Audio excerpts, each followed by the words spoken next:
সেই বাবা কেন এই কথাটা বললাম, বলার কারণ কাজল ভাই সাহেব বললেন আমার বিয়া ভাই বলো ভাই আমি আগে হাইয়া গেলাম। এখানে হারা জেতার কোনো বিষয় না, বিষয় হচ্ছে কি আমরা সত্যকে প্রতিষ্ঠিত করবো দুইজন। কি বলা, যাহা সত্য তাহাকে আমরা প্রতিষ্ঠিত করব, এটাই আমাদের উদ্দেশ্য।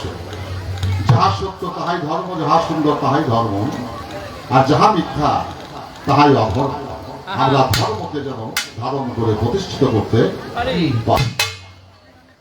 রাখলাম। এখানে এবার সবচেয়ে গুরুত্বপূর্ণ আলোচনা হচ্ছে সক্রেটিসের ভক্ত ছিল, অনুসারী ছিল, নাম ছিল তার প্লেটো। ধর্ম কি?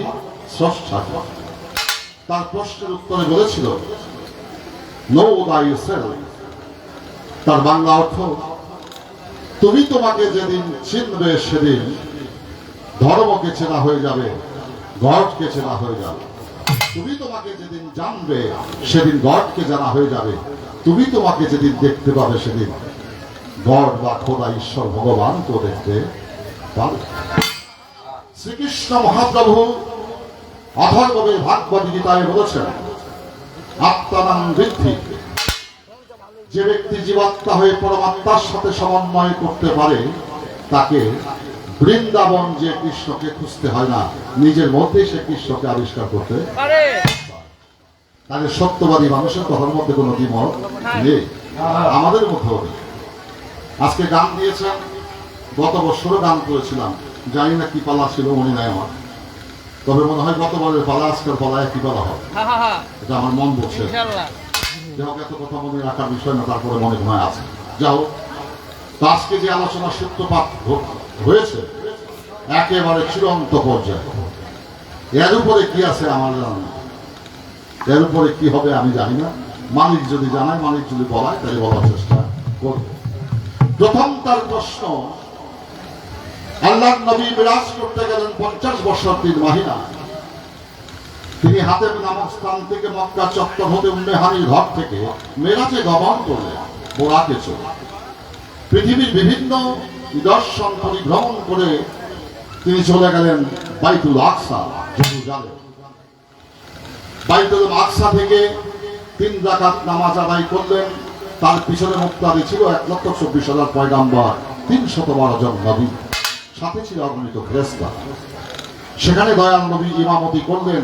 সেখান থেকে তার নামের মধ্যে উপাধি এলো, বিশেষণ হলো ইমামুল মুরসালিন। তিনি নবীর নবী, পয়গাম্বরের নবী, আসমানের নবী, জমিনের নবী, চন্দ্র সূর্য আরশ কুরসির নবী, যিনি আল্লাহর নবী। তাই তার নাম হয়ে গেল ইমামুল মুরসালিন। সেখানে 3 রাকাত নামাজ আদায় করলেন। সেই নামাজটা হলো বেতরের নামাজ, ওয়াই কোনো পাঠ করলেন। সেখান থেকে রওনা করলেন প্রথম আসমান, দ্বিতীয় আসমান, তৃতীয় আসমান, চতুর্থ, পঞ্চম, ষষ্ঠ, সপ্তম সিদরাতুল মুনতাহা। শেষ সীমানার বৃক্ষের গোড়ায় যখন পৌঁছলেন, জিবরাইল বললেন হুজুর আমি আর যেতে পারবো না। দয়াল নবী বললেন এতটা পথ তুমি আমার সাথে ছিলে, এখন যেতে পারবে না কেন? জিবরাইল আমিন, জিবরাইল ফেরেশতা বলেন ইয়া আল্লাহর নবী, ইয়া রাসূলুল্লাহ, এর উপরে আমার যাইতে নিষেধ। বলে কেন যাইতে নিষেধ? এই জন্য আমি যে নূর দ্বারা তৈরি হয়েছে, আর এই সিদরাতুল মুনতাহার উপরে যে নূর, ওই নূরের মধ্যে যদি আমি প্রবেশ করি, আমি জিবরাইল চক্ষের পলকে পূজা ছাই হয়ে যাবে। তাইলে বাজান ফেরেশতাই যেখানে যেতে পারে না, আমার নবী সেখানে যেতে পারে। বাবা, ফেরেশতাই যেখানে যেতে পারে না, আল্লাহর নবী সেখানে যেতে পারে। আমি কি করবো? মানে কিছুক্ষণ অপেক্ষা করেন, একটা বাহন আসলো। অপেক্ষা করলেন, একটি স্বর্গীয় বাহন আসলো, নাম তার রব রাফতার। কি নাম? রব রাফতার। সেই তত্ত্বে আরম্ভ করে দয়াল নবী চলে গেলেন সেই আরশে আজিম, আরশে মহলা, মোকামে মাহমুদার উদ্দেশ্য। যখন সে মোকামে মাহমুদার কাছাকাছি হয়ে গেলেন, 70,000 নূরের পর্দা, 1 পর্দা, 2 পর্দা, 3 পর্দা করে উল্টাইতে লাগলেন। 69,999 পর্দা যখন উল্টালেন, 1 পর্দা বাকি থাকতে বললেন আপনি বারণ হন, আপনি এখন প্রবেশ করতে পারবেন না। কেন? ফেরেশতারা বললেন আল্লাহ এখন সালাতে বাস করে। এখানে একটা কথা আছে, জিবরাইল যেখানে যেতে পারে না, সেখানে আবার ফেরেশতাকে কেন বানানো হয়েছে? জিব্রাইল যেখানে যেতে পারে না সেখানে আবার কিন্তু ফেরেশতায় বাধা দেয়।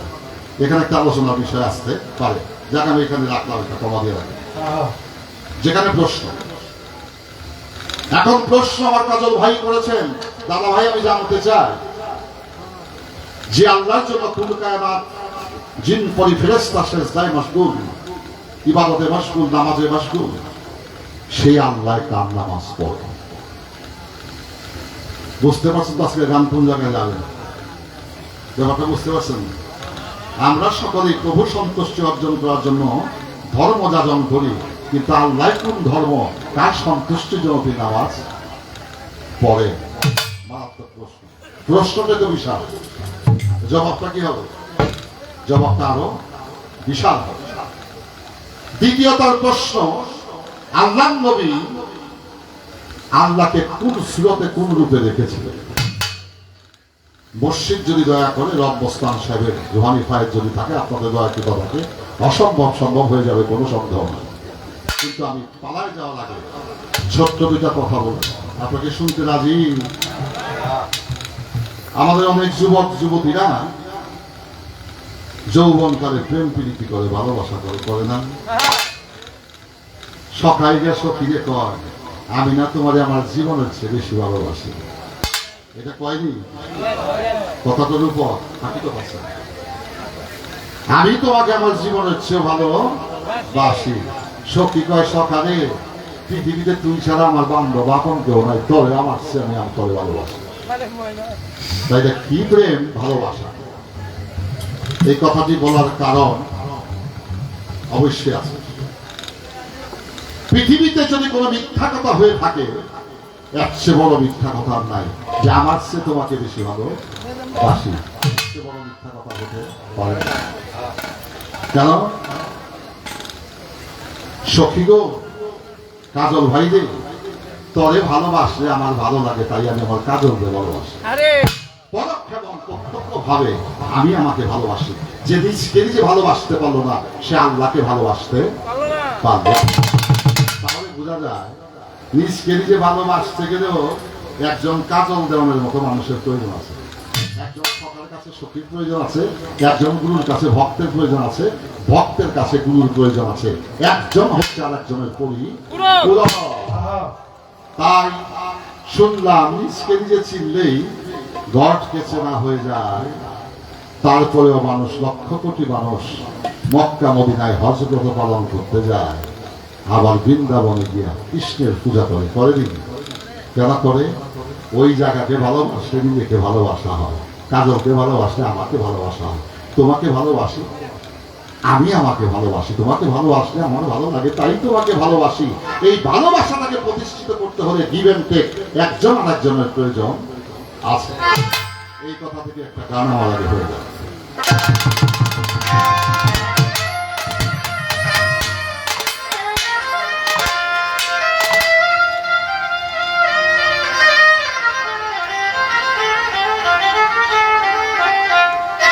তুমি বিশ্বের লাগিয়া চাহিয়া শান্তি সুধা, তুমি বিশ্বের লাগিয়া চাহিয়া শান্তি সুধা ইসলাম।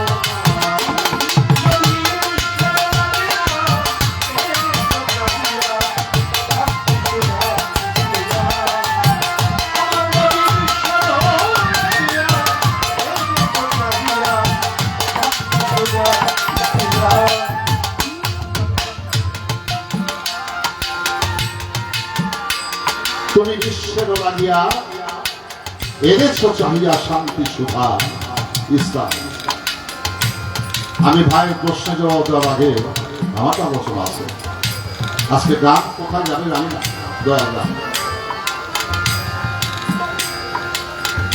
আল্লাহ নবী আসলেন, পাইলাম আমার নবীর উসিলায় কোরআন, পবিত্র আল কোরআন, পাইলাম 5 ওয়াক্ত নামাজ, পাইলাম ফরজ সুন্নত ওয়াজিব নফল, পাইলাম হারাম হালাল মাকরুহ মুবাহ, পাইলাম দয়াল নবীর সিয়াসেতটা 6টা হাদিস। এইটার আলোকে কিয়ামতের আগ পর্যন্ত পৃথিবী চলবে। এবার দয়াল নবী বিদায়ী হজের শেষে মক্কা থেকে মদিনার উদ্দেশ্যে গমন করলেন। পথিমধ্যে একটি স্থান, যে স্থানটির নাম গাদিনী পথ, সেখানে এসে মালায়ের দান করলেন হযরত আলীকে। এই জায়গাটা আপনারা মনে রাখবেন, বিদায়ী হজের শেষে মালায়ের দান করেছিল মাওলা আলীকে। আমার আগের বক্তব্য, পাইলাম নবী, তার উসিলা পাইলাম কোরআন, পাইলাম হজ, যাকাত, কালেমা, ইবাদত, বন্দেগী, হারাম হালাল, মাকরুহ, বোবা, সবকিছু আমরা পেলাম। তারপরে এই বেলায়েতের আমলে মাওলা আলীকে মালায়ের দান করেছিলেন। এই জায়গাটা একটু কমা দিয়ে রাখবেন, আমি প্রশ্নের জবাবটা শেষ করি। নূরের ছবি ইসলাম নবী তোমায় হাজারো সালাম।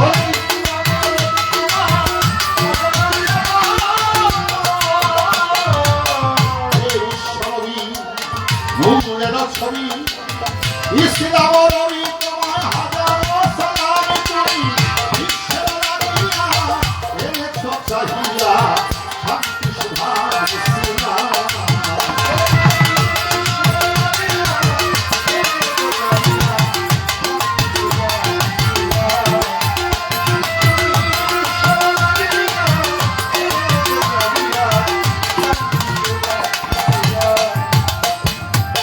পাহাড় গাড়ি হেরায় ছিলে কোন সাধনা, পাহাড় গাড়ি হেরায় ছিলে কোন সাধনা, যেখানে মাওলাই পাঠাইয়া।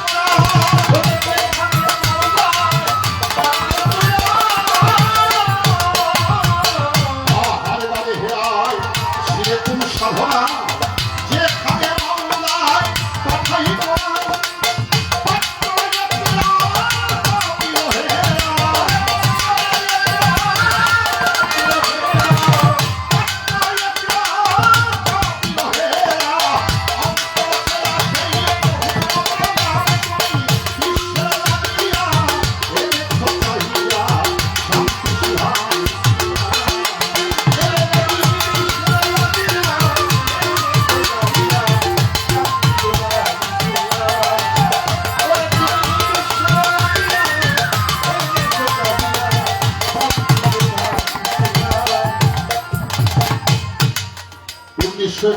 সনের আগে দেশটার নাম ছিল কি? পাকিস্তান। ধন্যবাদ। এই পাকিস্তানের পতাকা বাংলাদেশের পতাকা কি এক পতাকা না দুই পতাকা? দুই পতাকা। এই পাকিস্তানের আমাদের এই দেশটা কি ছিল? নাম ছিল কি? ব্রিটিশ। কথা সত্য না মিথ্যা? ব্রিটিশের পতাকার লোকে পাকিস্তানের পতাকা মিল নাই, পাকিস্তানের পতাকার লোকে বাংলাদেশের পতাকা মিল নাই। ব্রিটিশরা বলে মোগল সাম্রাজ্য, এই মোগলের আমলের যে পতাকা ছিল এই পতাকা ব্রিটিশে ব্যবহার করে দেয়। ব্রিটিশ যেটা করছিল পাকিস্তান করেন, পাকিস্তান চলে গেছে, এখন ওই পতাকা এখন বাংলাদেশের পতাকা। আল্লাহ জানে সামনে কি আছে। তাহলে পতাকার পরিবর্তন হয়, জাতীয় সঙ্গীতের পরিবর্তন হয়। কলেমা তৈয়বে লা ইলাহা ইল্লাল্লাহু মুহাম্মাদুর রাসূলুল্লাহ সাল্লাল্লাহু আলাইহি ওয়াসাল্লাম। এই কলেমা কি কোনো পরিবর্তন হলো বাবা? না না না। এই জায়গায় বাবা আজকে লাগুন আমার কাছে বলে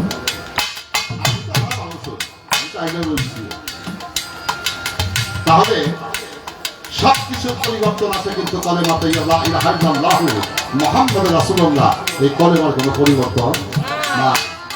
কোরআনের কোনো বিকল্প নাই, আসেনি? হাদিসের কোনো বিকল্প আসেনি? বাবার বিকল্প নাই, মার বিকল্প নাই। এই জায়গা থেকে বলা শুরু হবে। এবার নবী তোমার তুলনা জগতে মিলে না, তোমার তুলনা জগতে মিলে না। নবী তোমার তুলনা জগতে মিলে না, নামের সাথে রক্ষণা ইতিহাস।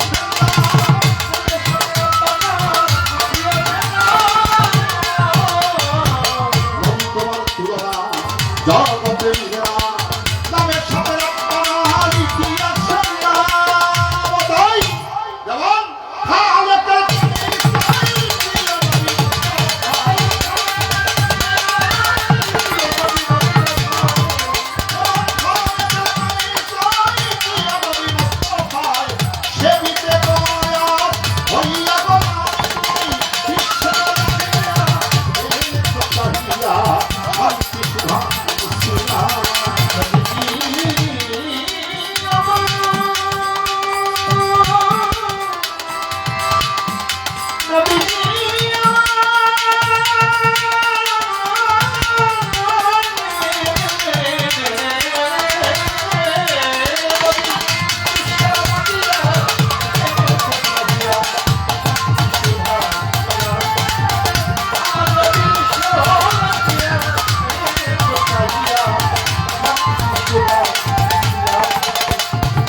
এটার নাম কি?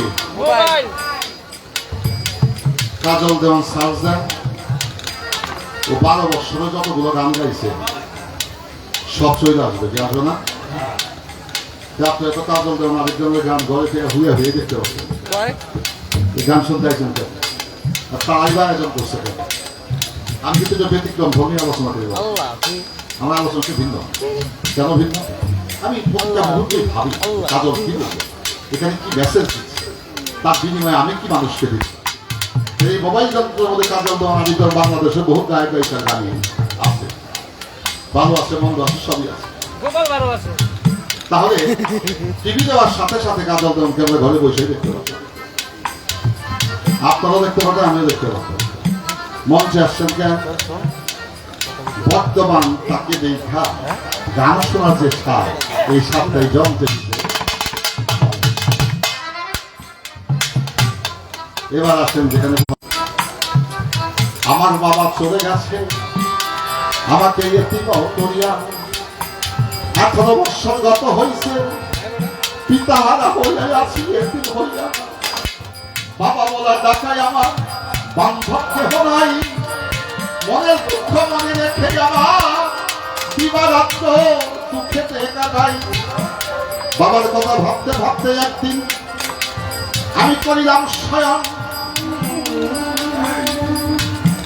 দয়াময়ের কৃপায় আমার জন্মদাতা পিতাকে আমি দেখিলাম স্বপন। বাবা এসে আদর করে হাত বুলাইয়া আমার ওই নাগাল বুকেতে জড়াইয়া দিছে পিতা। স্বপ্ন দেখলাম তখন মনের মতো আদর করে, মনের মতো আদর করে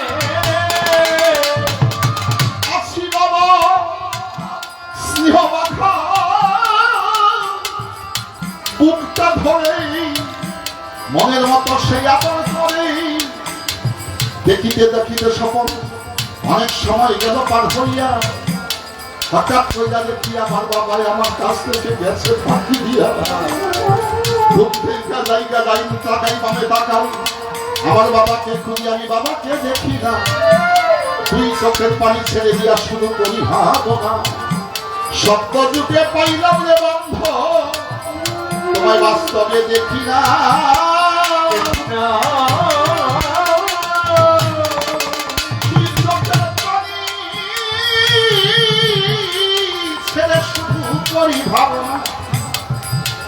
ঘুম থেকে উঠে দুই চোখের পানি ছেড়ে কাঁদতে লাগলাম। দুই চোখের পানি ছেড়ে বাবার কথা ভাবতে লাগলাম। স্ত্রী আমার বুকের কাছে ছিল, স্ত্রী আমার কান্নার শব্দ শুনে ঘুম থেকে তার ঘুম ভেঙে গেছে। জিজ্ঞেস করে, কি গো তোমার কি হয়েছে, তুমি কাঁদো কেন?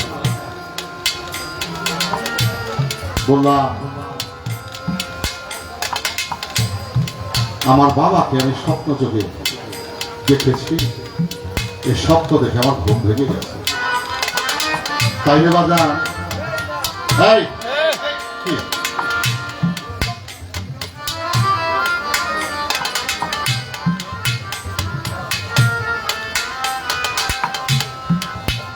যার অন্তরে ব্যথা নাই, অনুভূতি শক্তি নাই, সে প্রসূচ্যের উৎকৃষ্ট। যার অন্তরে আঘাত ব্যথা নাই, যার মধ্যে অনুভূতি শক্তি নাই, সে প্রসূচ্যের উৎকৃষ্ট। এই কথাটা শুরু করে রাখা। তো স্ত্রী বলে, তুমি কাঁদলে কেন? বলে, 18 বছর আগে বাবাকে হারিয়েছিলাম, সেই বাবাকে স্বপ্ন যুগে দেখেছি, স্বপ্ন দেখে আমার ঘুম ভেঙে গেছে, বাবাই নাই। সেই স্ত্রী তো আমার বুকেই ছিল, কিন্তু আমি যা দেখছি আমার স্ত্রী তা দেখতে পারে না।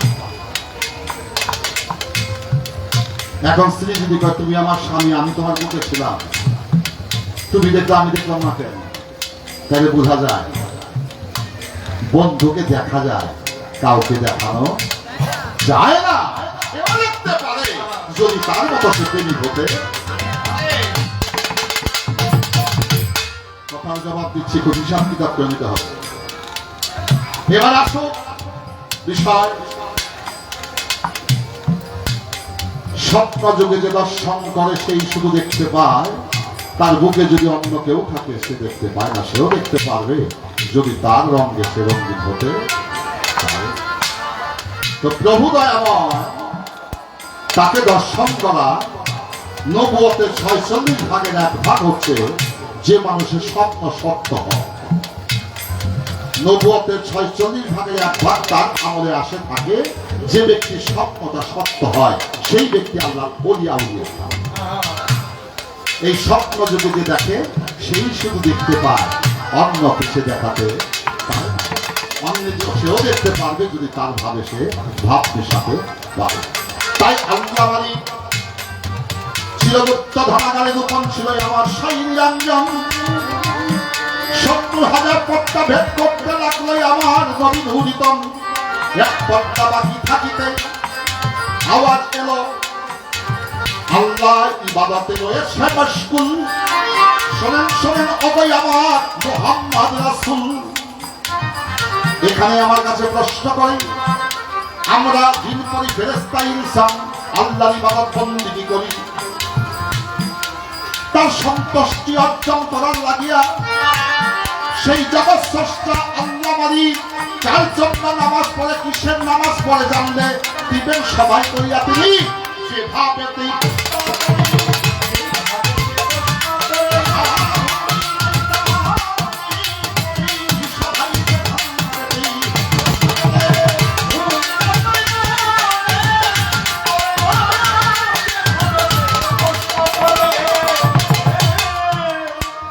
দিয়েছেন পবিত্র আল কোরআন। আইয়ুহাল্লাযীনা আমানু তাসলিমু আল্লাহুম্মা সাল্লি আলা সাইয়্যিদিনা মাওলানা মুহাম্মদ।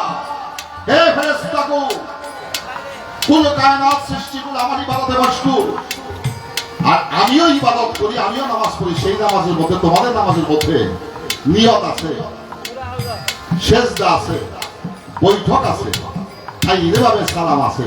কিন্তু আমার সালাত তো ওই রকম না, আমার নামাজটা ভিন্ন। সেই নামাজটা কেমন বলে, ওই নামাজ সেই রকম আমার হাবিবের নামে আমি সর্বক্ষণ দাঁড়ায় সালাত আদায় করি, দরুদ পাঠ করি।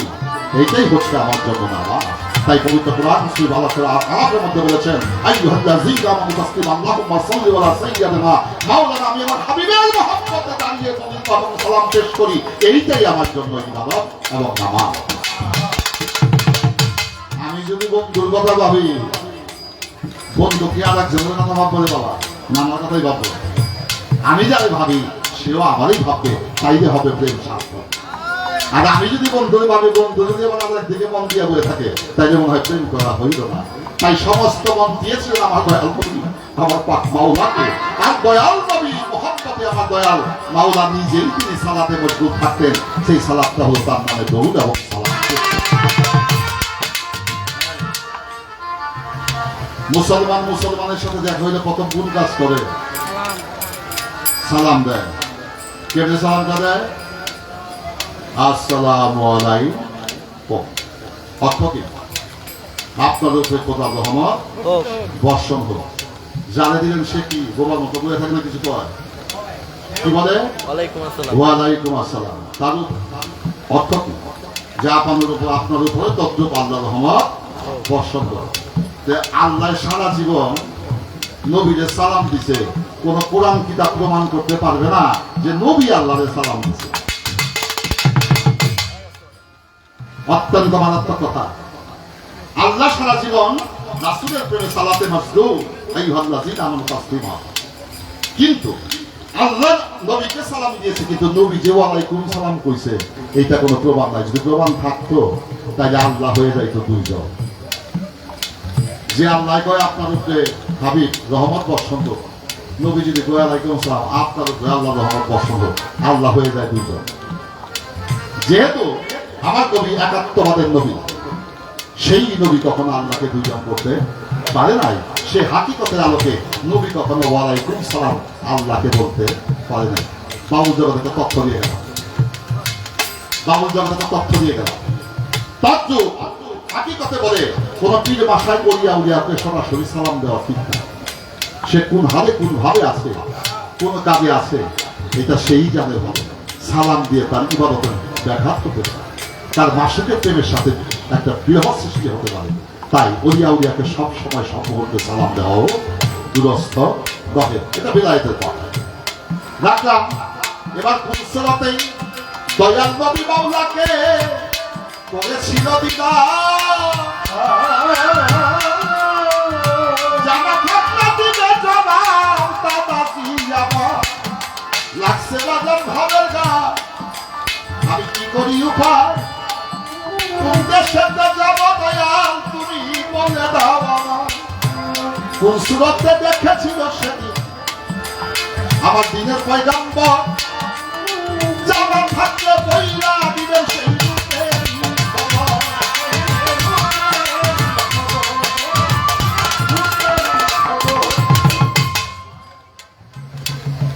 বড় মারাত্মক প্রশ্ন। শরীয়ত ঠিক রাখতে হবে, মানবত প্রতিষ্ঠিত বড় কঠিন বিষয়। আচ্ছা, আপনাকে আমার কথায় বিরক্ত হচ্ছে নাকি বলেন? আজকে অত্যন্ত সুন্দর একটি জায়গা থেকে গান শুরু হয়েছে, শুকরিয়া মালিকের দরবার। আল্লাহ নবী গেল আল্লাহকে মেরাজ করতে দ্বিধার করতে, দেখা দেখি তো হয়েছে প্রশ্নটা কোন রূপে দেখতে। এখন সেই রূপটার হাকিকত যদি আমি বলতে যাই, আমার পালাটা এখানে প্রায় 75% পালা শেষ হয়ে যায়, কিন্তু তাতে শেষ হয়ে যাও আমার অস্তিত্ব বিলুপ্ত হয়ে যাবে। আমি সত্যকে প্রতিষ্ঠিত করতে আসছি, আমি সত্যকে প্রতিষ্ঠিত করে যাব, কোনো সমস্যা নেই। মিরাজ থেকে আসছেন আমার দিনে দিলাম হযরত আবু বকর দয়াল নবীর কাছে চলে যান। যে বলছে নবী গো, দয়াল নবী শুভ লগ্নে শুভক্ষণে মাওলার সাথে করিলেন দিদা কেমন দেখলেন আমার দয়াল নবীকে বলেন না এইবা। এই কথা শুনিয়া নবী হযরত আবু বকর সিদ্দিককে বলতেছেন ডাকিয়া, শোনো শোনো আবু বকর সিদ্দিক, আমি দিচ্ছি দোহাই কইয়া। কেমন দেখলেন হুজুর? উত্তরে বলতে লাগে, ধরা তোমার মতো, ধরা তোমার মতো। আল্লাহ না নিরাকার, যে তোমার মতন জনান দিল, এটা কেমনে দিল? হাদিস প্রণয় আলোকে তার ব্যাখ্যা দিতে হবে, তা নয় হ্যান্ড কাপ করবে, ব্যাখ্যাটা করবো। কিছুক্ষণ পরে হযরত ওমর করিলেন গমন, দয়াল নবীর কাছে যাইয়া তখন দিল দর্শন। কি রূপে কোন রূপে দেখলেন আমার রাসূল দেওয়ান? বলে দেন নবী গো আমার সেই মাওলাজি রূপেরই সংখ্যা। হযরত ওমরকে বললেন, ধর তোমার মতো। শহীদা গেলেন হযরত ওসমান গনি, দয়াল নবীর ঘরে কেমন দেখলেন মেরাজে যাইয়া আমার দয়াল মাওলাকে বলেন না এইবারে। এবারে বলছেন ওসমান ধরো তোমার মতো। অবশেষে চলে গেলেন হযরত আলী নবীর কাছে হাজির হইল। নবীর চরণ ধইলা হযরত আলী নবীকে জিজ্ঞাসা করিল, নবী গো, নবী গো, আজকে ভাগ্যক্রমে আপনার ভাগ্য সুপ্রসন্ন, শুভ লগ্নে শুভক্ষণে মাওলাকে করেছেন দিদা, কি রূপে দেখলেন নবী গো বলেন না যাইয়া।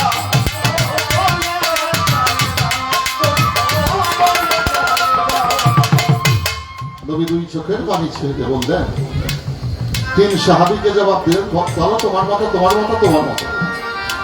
হযরত আলীকে জবাব দিলেন একটু ভিন্ন ভাবে। কিভাবে?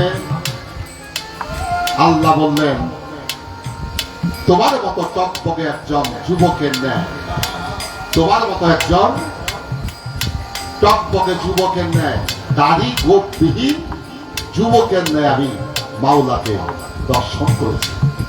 হযরত আলীর বয়স তখন 25। আর দয়াল নবী উত্তর দিলেন, তোমার মতো টকবকে 25 বছরের যুবকের ন্যায় দাড়ি মোস্তায়, দাড়ি গোপবিহীন একজন তোমার মতো 25 বছরের যুবকের ন্যায়। তাই এই কথাটা যে বললেন, হাদিস করলে তোমার যারা ফতুয়াবাজ তারা তো আমাদের কাজল বেদিনে ফিরাইল, বাঁচানোর ব্যবস্থাটা করে যায়।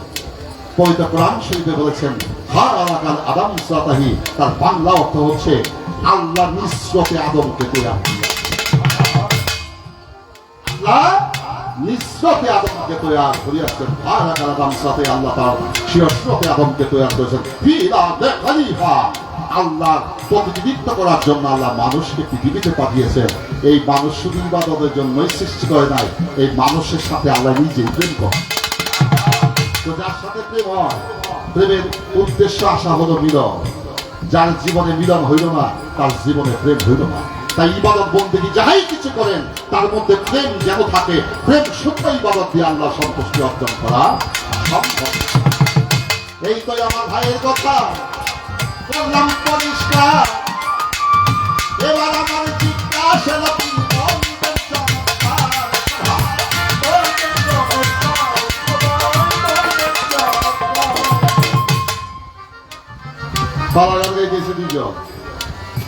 কাজল ভাই জিজ্ঞাসা করবো, আমি উত্তর দেবো। আমি জিজ্ঞাসা করবো, কাজল ভাই বলবো। এখানে তৃতীয়বার কোনো নায়কের দরকার নাই।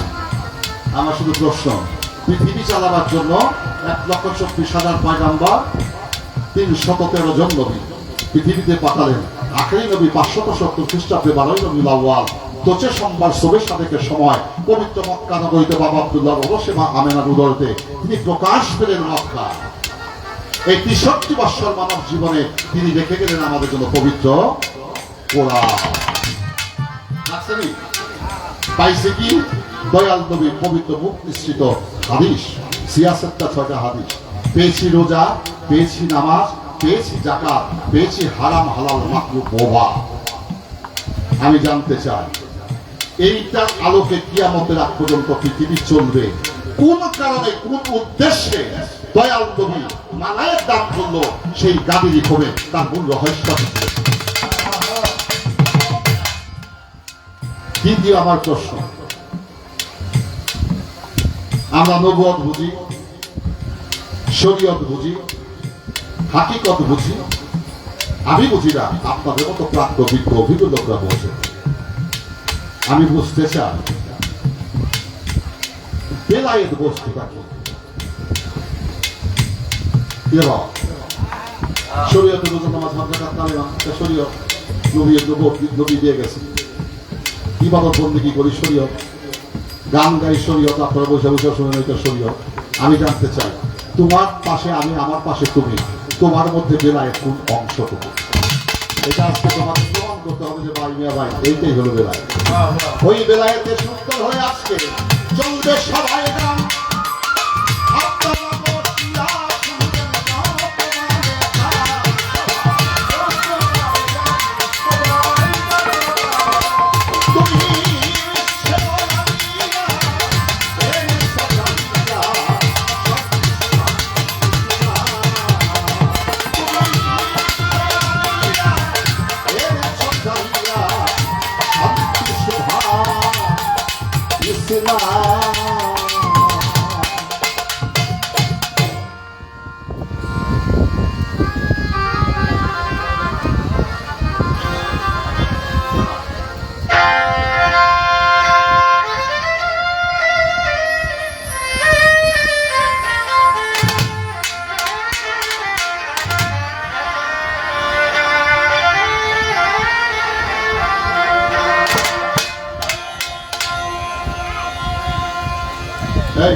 গান যতদিন যাবৎ করে আল্লাহ করে না, আমাদের দুইজনের জীবন সার্থক হবে। আমরা পৃথিবী ছেড়ে চলে যাওয়ার পর যে মানুষ আমাদের কথা মনে থাকে কিবা গান গাই বাজনাকে যাই কিছু করি, যদি আমি চলে যাওয়ার পরে, কাজল চলে যাওয়ার পরে আমাদের দুইজনের কথা মানুষ হৃদয় দিয়ে স্মরণ করে, তাইলে আমাদের এই মানব জীবনটা সার্থক হবে। আর যদি মরার পরে সারারা মরছে, বাইচে গেছে, তাইলে বোঝা যায় এটা মানবের জীবন হইল। তাহলে বাজার এই সর্বচক্ষেই দেখা দেখি না, অন্তর একটা দেখা দেখি আসে। বাবার সামনে আসলে ভক্তি করো, মা দূরে গিয়ে সালার বোধ করবো, তাইলে মনে হয় পিতার সুযোগ্য সন্তান আমি করতে পারবো না। আমি তাকে যেখানে যে অবস্থায় দেখি, দেখলে যে ভক্তি প্রেম আমার মধ্যে থাকতে হবে। বাবা যদি আমাকে ছেড়ে পরপারের বাসিন্দা হয়ে যায়, আমি যদি পিতার আদর্শগত সন্তান হই, আমি পৃথিবীতে যতদিন বেঁচে থাকবো ততদিন আমার বাবাকে আমি স্মরণ রাখব। তাই নবী করিম সাল্লাল্লাহু আলাইহি ওয়াসাল্লাম 63 বৎসর মানব জীবন পরিসমাপ্তি করে তিনি বিশ্বনাথ মদিনায় শায়িত আছেন, যেখানে লক্ষ কোটি মানুষ প্রতিনিয়তই জিয়ারত করতে যায়। আমিও হতভাগা, আমারও মনে আশা চায় সেই দয়াল নবীর রওজা চুম্বন করতে। তাই একটা পুরোনো দিনের গান মনে হয়ে গেল। মনে বড় আশা ছিল আমি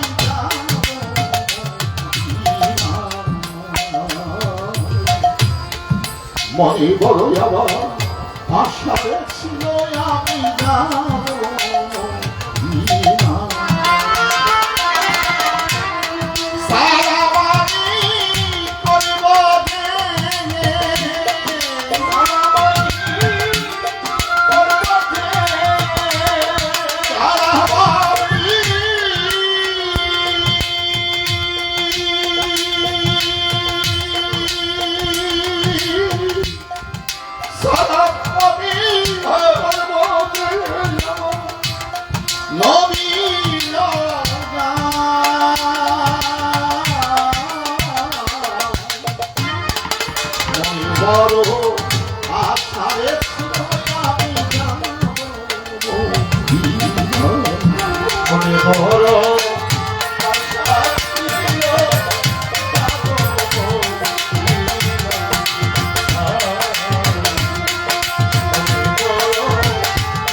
আরব সাগর কেবল পারি তাই আমার করি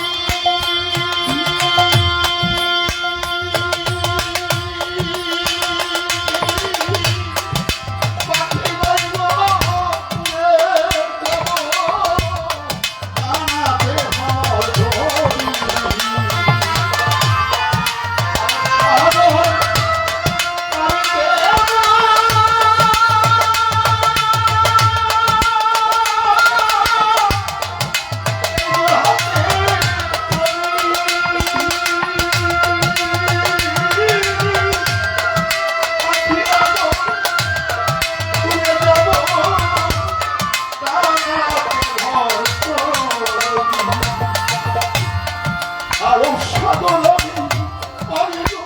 জানাতে নাই কই হবে করি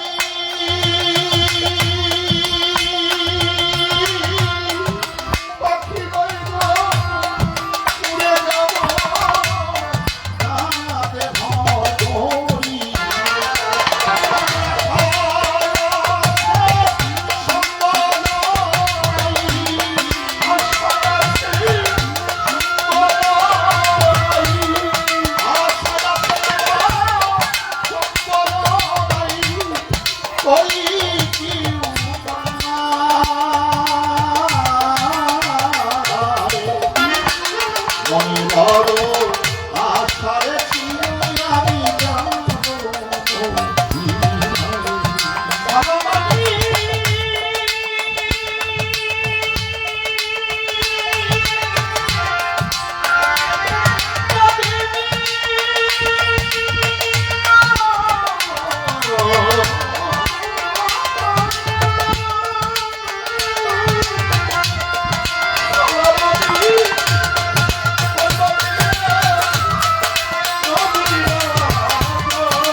কাফেলাতে কে যাও তুমি, কে যাও গে তুমি, যাও না গো ভাই সঙ্গে লয়ে খানিকটি বাকরি।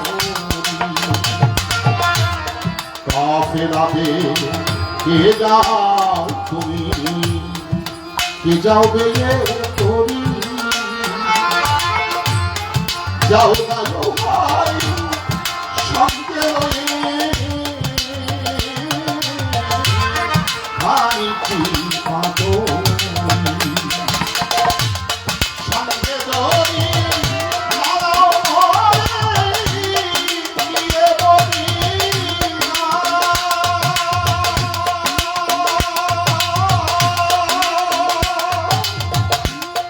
এই গরিবের সালামি দিও মদিনার রাস্তা।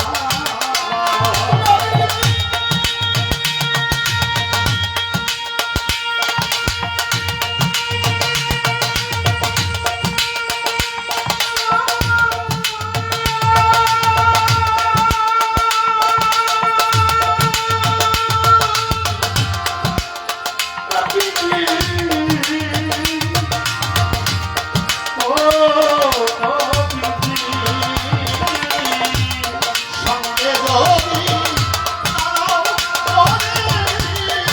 গিয়ে বলি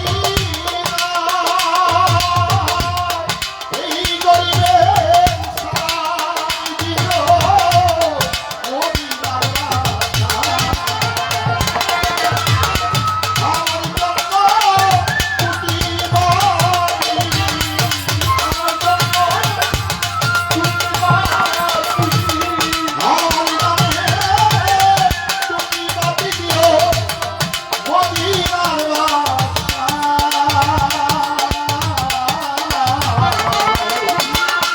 বাবু বলে যাবা আশারে ছিল আমি যাবো মদিনায়। সালাম আলাইকুম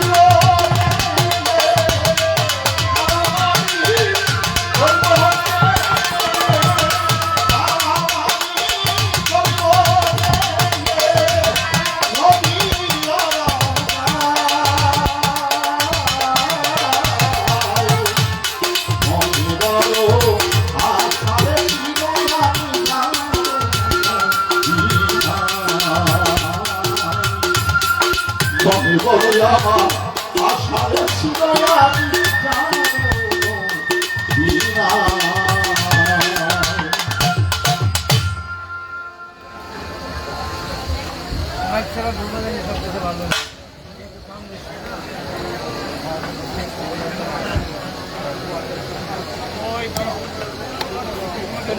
বেশি হয়ে যায় আমার Hello.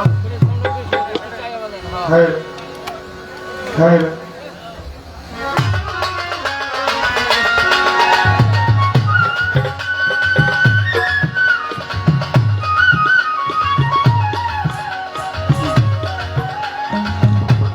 Hello.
সবাই কেমন আছেন?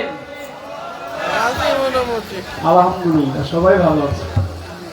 ভালোবাসার কথা শুনলে তো ভালো লাগবেই। চমৎকার ভাবে আমার যে আলোচনা ছিল, কথা ছিল, দাদা ভাই তার জবাব করলেন, আমার কাছে দুটি কথা রাখলেন। সেই কথা হলো তার রাসূল আকরাম সাল্লাল্লাহু আলাইহি ওয়াসাল্লাম দয়াল নবীজি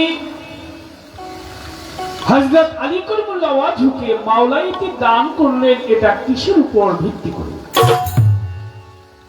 এর কারণ ছিল, কারণ একটু দুটি না, সৃষ্টি থেকে এর কারণ। আল্লাহ পাক বলে আউয়াল মা খালাকাল্লাহু মিন নূরি, প্রথম সৃষ্টি করি আমার নূর। রাসূল বললেন আনা নূরুল্লাহি ওয়া কুল্লু শাইইন মিন নূরি।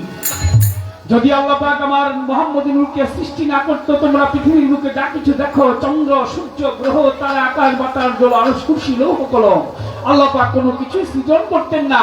একমাত্র আমি মুহাম্মদের উসিলা করে সমস্ত মাখলুকাত আল্লাহ পাক সৃষ্টি করেছেন, তৈরি করেছেন।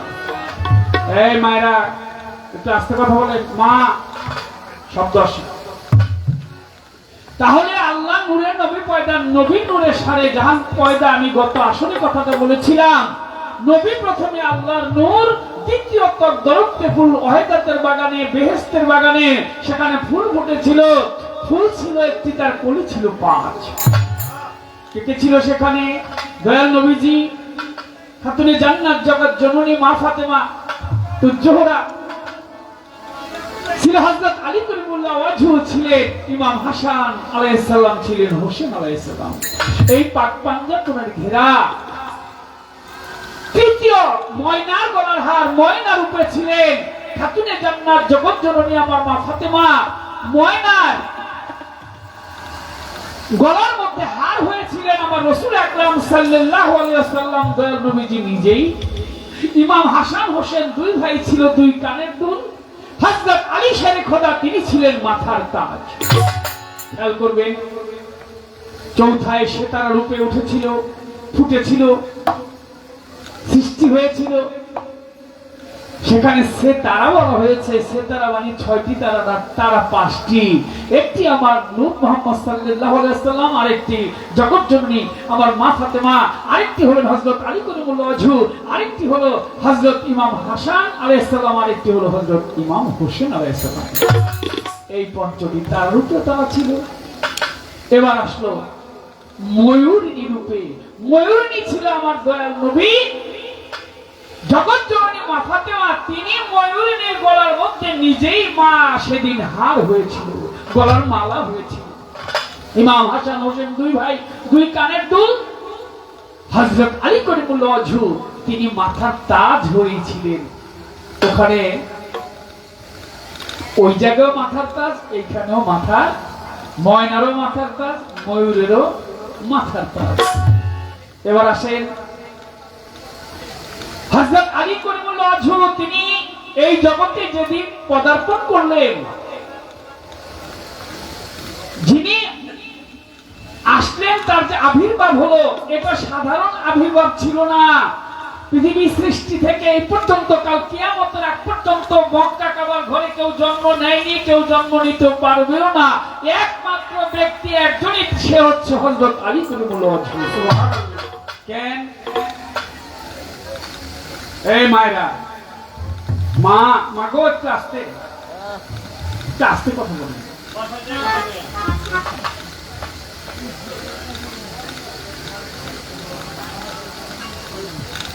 হযরত আলী কাররামাল্লাহু ওয়াজহু, তিনার যিনি মা ছিলেন, তার নামও ছিল ফাতেমা। নামটা কি তার? তার নাম ফাতেমা, তবে ফাতেমা বিনতে আসাদ। কারণ আসাদের কন্যা ছিলেন তিনি, এর জন্য ফাতেমা বিনতে আসাদ। যার জন্য আমার হযরত আলী কাররামাল্লাহু ওয়াজহু, তার যে সহধর্মিণী ছিল আমার জগৎজননী মা ফাতেমা, তাকে কখনো ফাতেমা বলে ডাকে নাই, তাকে সবসময় ডেকেছে জহুরা বলে। কারণ মায়ের নাম ফাতেমা, স্ত্রীর নামও ফাতেমা হয়ে যায়। ফাতেমা বললে আবার শেষের শব্দটা উচ্চারণ করতে গিয়ে ফাতে, কথা বলেন না কেন, ফাতে মা। এর জন্য ফাতেমা কখনোই তাকে বলে নেই, তাকে সবসময় বলেছে জহুরা। জহুরা কোথায় গেলে? জহুরা আসছো নাকি? জহুরা কাছে আসো, এইভাবেই ডাকতেন। আসাদ বিনতে ফাতেমা তিনি তার গর্ভে যখন মাওলা আলী তিনি দুনিয়াতে আসবে এরকম অবস্থায় আগের দিনের নিয়ম ছিল মক্কার ঘরে সাগরে গিয়ে মানুষ দোয়া দরুদ করতেন সন্তানের জন্য, যে আমার সন্তানটা যেন ভালো থাকে, আমার সন্তানটা যেন সুস্থ থাকে, আল্লাহ আমি সুস্থভাবে আমার এই সন্তানকে যেন পৃথিবীতে আনতে পারি।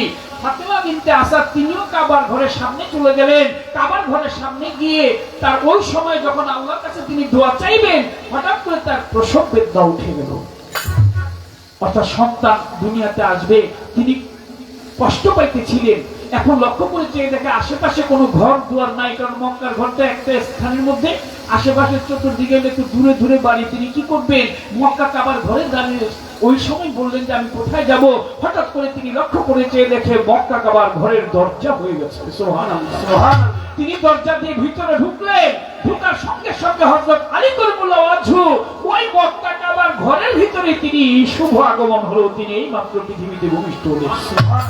সুবহানাল্লাহ বলবেন না? সৃষ্টি থেকে আজ পর্যন্ত, কিয়ামতের আগ পর্যন্ত এটা কখনো হয়ও নাই, কখনো হবেও না। এবার আসেন ফাতেমা বিনতে আসাদ, তিনি লক্ষ্য করে চেয়ে দেখে তার সন্তান যে দুনিয়াতে এসেছেন, সন্তান চোখে দেখে না, চোখ দুটি বন্ধ করে রেখেছেন। মা ভাবলেন তাহলে কি আমার সন্তান অন্ধ, সে কি চোখে দেখে না? মা মনে মনে কষ্ট পাইতে লাগলেন। মা কি করলেন? তার স্তন যুগল তুলে দিলেন। সন্তান হলে তো মায়েরা তাদের স্তন তুলে দেয়, সন্তান দুগ্ধ খাবে। হযরত আলী কারামাল্লাহু ওয়াজহু তিনি দুনিয়াতে আসলেন, তিনি মা যখন দুগ্ধ তুলে দেয়, তিনি তার মায়ের স্তনে দুগ্ধ তিনি পান করলেন না।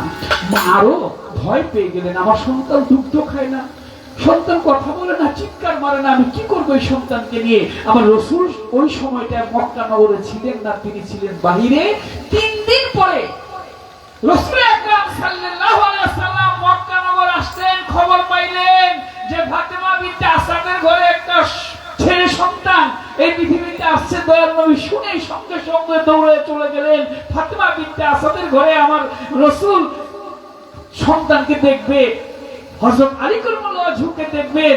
দয়াল নবী যখন গেলেন, গিয়ে দেখে মা কাঁদতেছে, ফাতেমা বিনতে আসাদ কাঁদতেছে। তুমি আসছো, সম্পর্কে তো দেবরা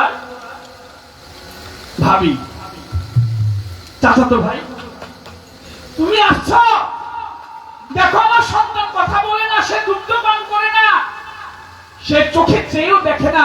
আমার রাসূল বলে কই দেখি দেখি দেখি দেখি বলতে বলতে রাসূল যখন মাওলা আলীর দিকে তাকিয়েছেন, সঙ্গে সঙ্গে হযরত আলী কারামাল্লাহু ওয়াজহু তার চক্ষু দুটি খুলে আমার দয়াল নবীকে এই মাত্র দেখলেন। সুবহানাল্লাহ। রাসূল আকরাম সাল্লাল্লাহু আলাইহি ওয়াসাল্লাম তার পবিত্র জিহ্বা মোবারক হযরত আলী কারামাল্লাহু ওয়াজহুর পবিত্র মুখের মধ্যে দিয়ে দিলেন। হযরত আলী কারামাল্লাহু ওয়াজহু ওই শিশু বাচ্চাটি আমার রাসূলের পবিত্র জিহ্বা মোবারক তিনি চুষতে লাগলেন। সন্তান যেমনি করে মায়ের স্তনে দুগ্ধ পান করে, তেমনি করে সেই অমৃত সুধা তিনি পান করলেন। এখানেই তো তার বেলায়েত পাওয়া হয়ে গেল ভাই। আরো কথা আছে, তাহলে গানটা কি? তারপর যতটুকু না বললে চলবে না, আমি অতটুকু বলবো।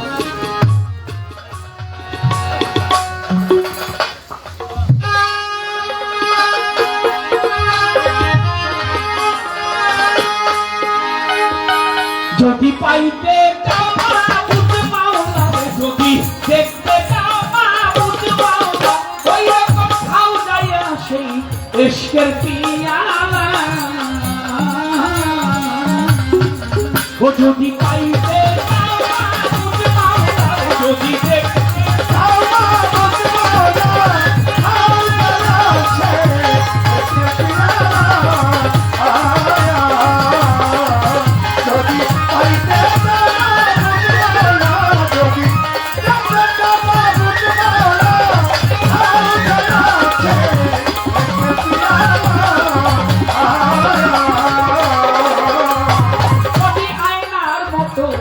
হইতে চাও আরে মানুষ, করো বিয়ে আগে পীরের ভজনা। ওই যদি আয়নার মতো হইতে চাও না, ও ভাই করো বিয়ে পীরের ভজনা। আরে যদি আয়নার মতো হইতে চাও আয়না, আরে তোমরা করো যাইয়া রব মস্তানের ভজনা। ফিরে দেখিয়া খ্যাতমত তোরে একটা খাইব প্রেমের শরবত। আরে ফিরে দেখিয়া খ্যাতমত আরে ফিরে দেখিয়া খ্যাতমত খাওয়াইব তোরে মরণের ঔষধ। ঔষধ খাইলো রে মনসুর বাজরা, ঔষধ খাইলো রে মনসুর বাজরা, ঔষধ খাইলো রে মনসুর বাজরা, ঔষধ খাইলো রে মনসুর বাজরা, ঔষধ খাইলো রে মনসুর বাজরা। খাও দয়া রে ইশকের পিয়ালা, যদি পাইবে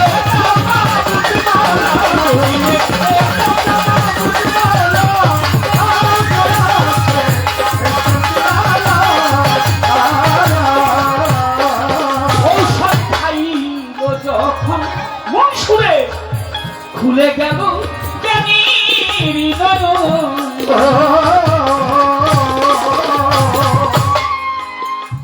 বল চমৎকার চমৎকার কথা বলেছে আমার দাদা ভাই। বলে ক্যাসেটে দেখা আর বাস্তবে দেখা এক না। আমি গত কয়েকদিন যাবত ওই ছবি দেখতেছি, পুরোনো দিনের ছবিগুলা। আমাদের দেশে খুব ভালো একটা ছবি ছিল দোস্ত দুশ্মন, সাদা কালো, রঙিন ছিল না, অনেক আগে। ছবিতে যখন মানুষ মজে যায় তখন যেন মনে হয় যে এই অসীম আমার সামনে, জসিম আমার সামনে, সাবান আমার সামনে, কবরী আমার সামনে। যখন মজে যায়, একটা কথা বলি, চোখ দেখে না, চোখ দেখে না। চোখ যদি দেখতো রে মন, অন্ধকারে দেখতো গিয়ে, অন্ধকার ঘরে গিয়ে বাতিটা আধার আলোকিত ঘরে গিয়ে বাতিটা দেন না নিভিয়ে, ওই ঘরে গিয়ে বাতি নিভিয়ে দেন। এখন এই মুহূর্তে সব বাতি নিভে যাক, কেউ কাউকে দেখবে না। কারণ কি, বাহিরের আলো চোখে লাগে না, তাই দেখা যায় না। বাহিরের আলো যখন চোখে আসে তখন চোখ দেখে, তাহলে চোখ দেখে না। এখানে বলা হয়েছে ঔষধ খাইলো যখন মনসুরের খুলে গেল জ্ঞানের নয়ন। অন্তর্দৃষ্টি দিয়ে যাহা দেখা যায়, এই চোখ দিয়ে তা দেখা যায় না। এটা তো দেখার জন্য দেখা, এই দেখা দেখা না। ওখান থেকে যদি কেউ না দেখতে পারে, এই দেখায় কোনো কাজে আসবে।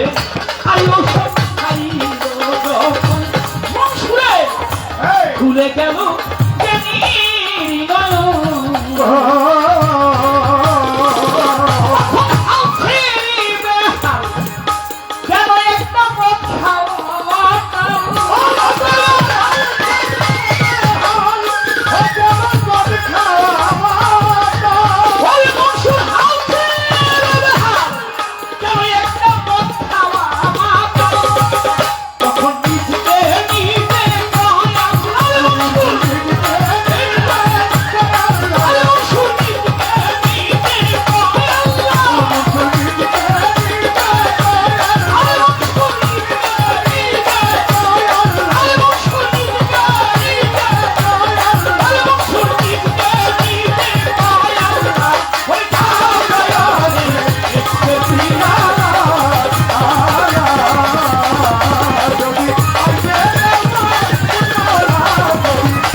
সরার কাজী, তুই তো বেটা বড়ই পাজি।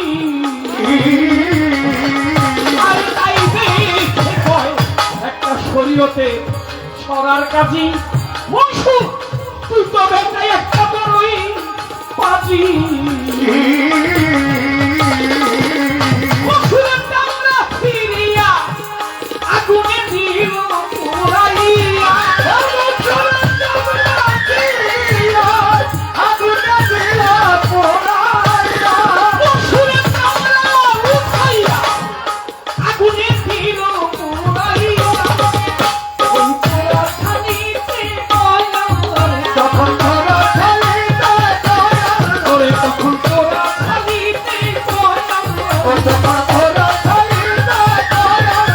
তখন তোরা থাকিতে দয়াল, তখন তোরা তখন তোরা থাকিতে দয়াল, আগে খাও দয়াল রে, একটু পিয়ারা।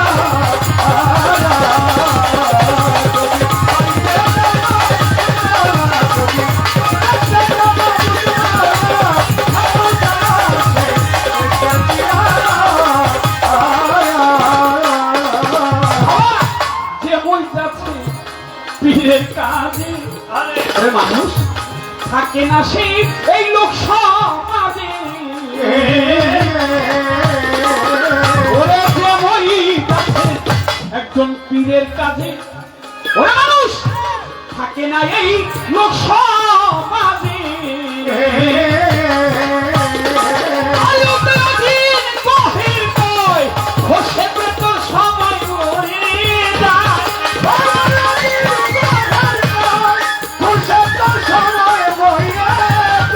আলোতের দিন বহির কয়, বসে তোর সময় করে যায়। একবার খেলো রে প্রেমের খেলায়, একবার খেলো রে প্রেমের খেলায়, একবার খেলো রে প্রেমের খেলায়, একবার খেলো রে প্রেমের খেলায়, একবার খেলো রে প্রেমের খেলায়, মানুষ খেলো রে প্রেমের খেলায়, তোমরা খেলো রে ইশকের খেলা, তোমরা খেলো রে ইশকের খেলায়, তোমরা খেলো রে প্রেমের খেলা, খাও দয়া রে ইশকের পিয়ারা।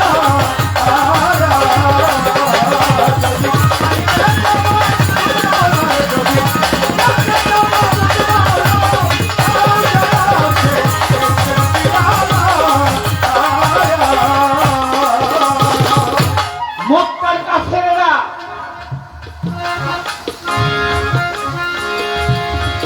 কোন কাম করিল, আমার দয়াল নবীকে মারার জন্য একটা ঘরের মধ্যে ঘিরিয়া ফেলিল।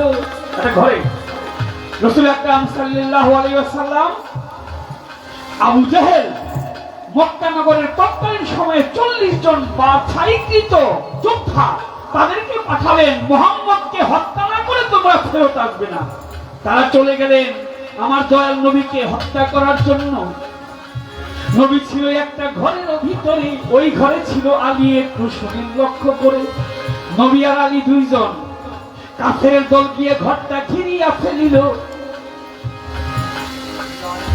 হযরত আলী করিমুল্লাহ ওয়াজহু দয়াল নবীকে ডাক দিয়া বলিল, নবী গো, আমাদেরকে কাফেরের দল ঘিরে ফেলেছে, পালাইবার জায়গা নাই, এমন ভাবে ঘিরেছে তারা, নবী আপনাকে জানাই। ও নবী, আমাদেরকে এমন ভাবে ঘিরেছে যে আমরা কোথাও পালাতে পারবো না, কারণ একজন আরেকজনের সাথে এইভাবে কাঁধের সাথে কাঁধ মিলিয়ে দাঁড়িয়েছে।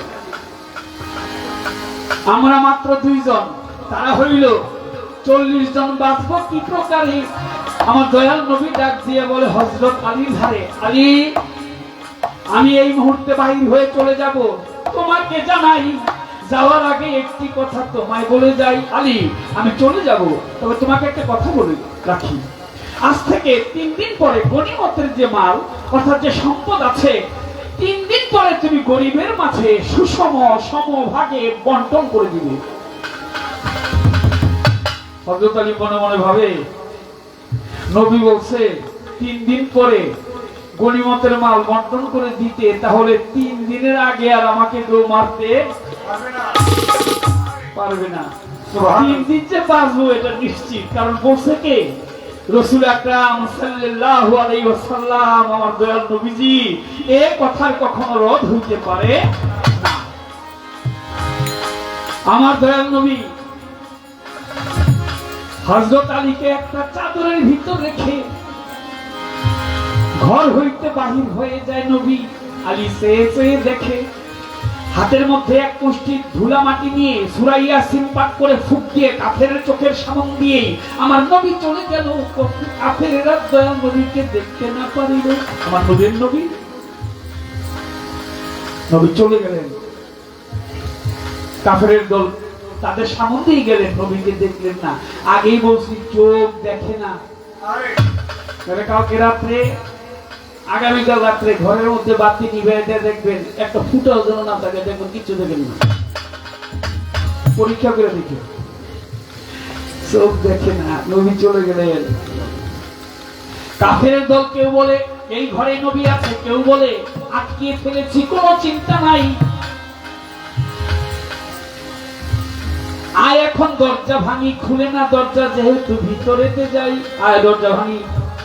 যেহেতু দরজা খুলছে না, তারা আঘাতে আঘাতে দরজা ভাঙলেন, ভিতরে প্রবেশ করলেন। ভিতরে প্রবেশ করে লক্ষ্য করে চেয়ে দেখে শিরে পায়ে চাদর দিয়ে শুয়ে আছে এক ব্যক্তি। কেউ কেউ বলে শুয়ে আছে যেহেতু তরবারি দিয়ে আঘাত কর, হত্যা করে ফেলি, ইনি মোহাম্মদ, এটাই মোহাম্মদ। আবার কেউ কেউ বলে পেয়েছি, যাবে কোথায়, একটু চেহারাটা দেখে নেই। আর হযরত আলী চাদরের ভিতর থেকে মিটি মিটি আসে, আর মনে মনে করে 3 দিনের একেবারে মারতে পারবি না। মুখের কাপড় সরিয়েছে, তারা লক্ষ্য করে চায় এইখানে দয়াল নবী নাই আছে, আলী মরতু যায়। হযরত আলী, এ আলী, মুহাম্মদ কোথায়? বলে তোমরা কি দেখো নাই, এই মাত্র আমার দয়াল নবী তোমাদের চোখের সামনে দিয়ে বাহির হয়ে চলে গেল। সুবহানাল্লাহ, সুবহানাল্লাহ। তোমরা কি কেউ দেখো নাই নবী যে বাহির হয়ে চলে গেল? কাফেরের দল বলে না, আমরা তো দেখি নাই। বলে তোমাদের চোখের সামনে দিয়েই তো গিয়েছে, দরজার ভিতর দিয়েই তো, দরজা খুলেই তো গিয়েছে তিনি। কাফেরের দল দেখতে পারে নাই, কারণ চোখ যে দেখে না। বলে আলীকে পরে মারা যাবে, পরে আলীকে মারতে পারবো, এখন আমরা মুহাম্মদের পিছু নেই। তারা রাসূলের পিছু নিতে লাগবে।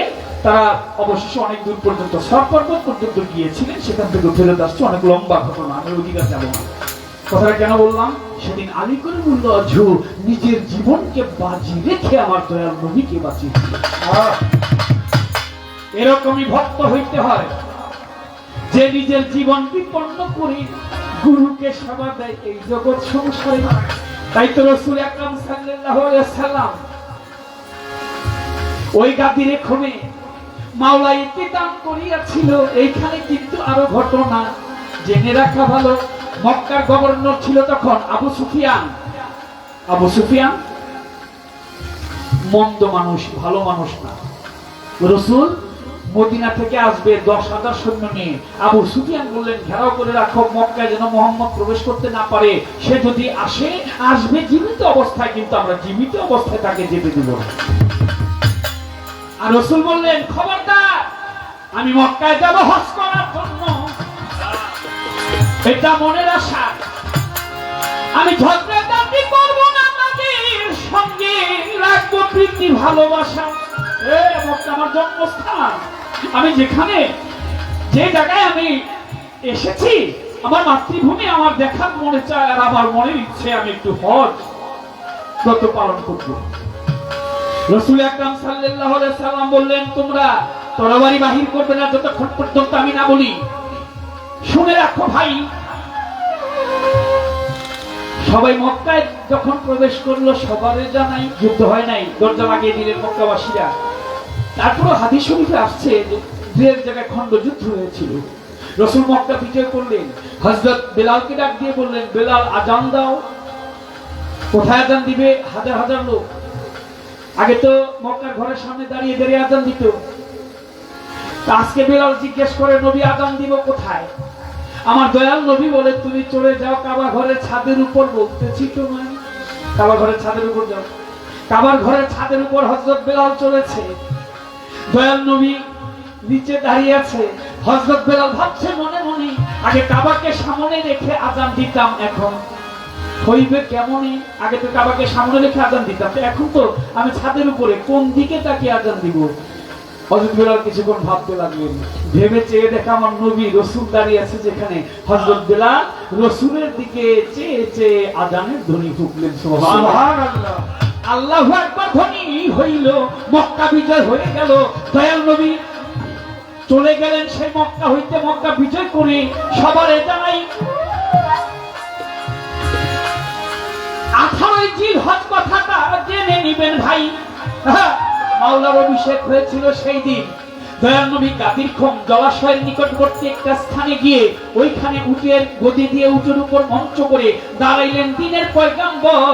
ডাক দিয়ে কয় সাহাবারা একটা শোনো না খবর।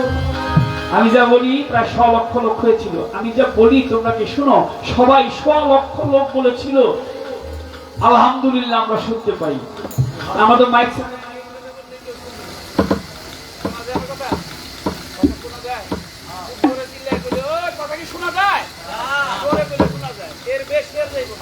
আমার 100 লক্ষ লোকের সামনে বলছিল, কথা কি শোনা যায়?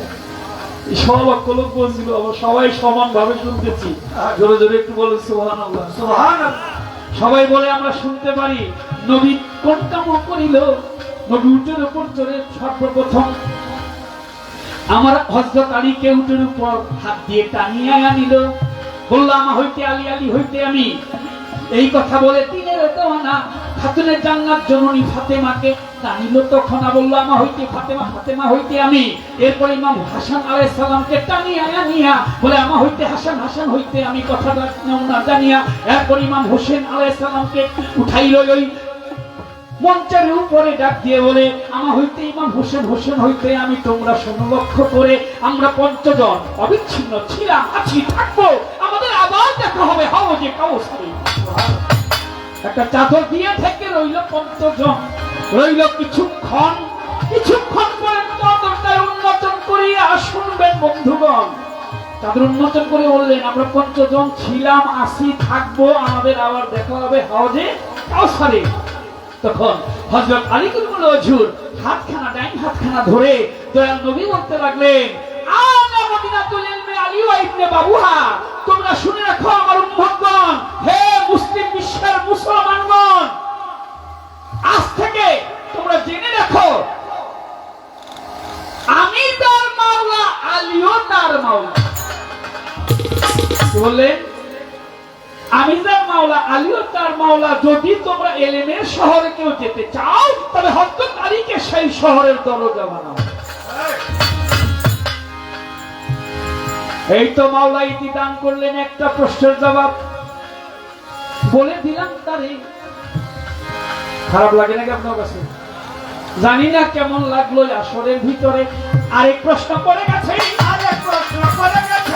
ভুলি নাই তাই মনে আছে, আরেক কথা বলে গেছে।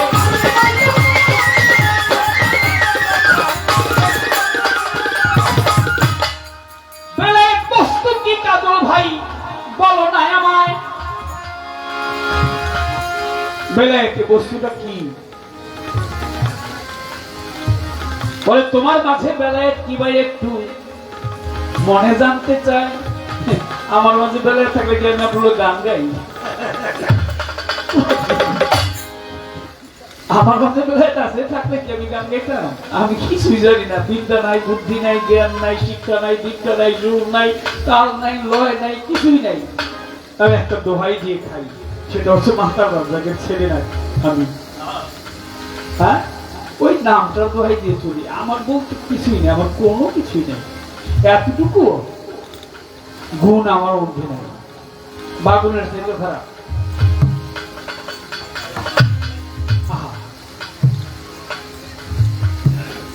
বললেন বেলায়েত বস্তু কি? বেলায়েত। আলিফের পরে হইল বে।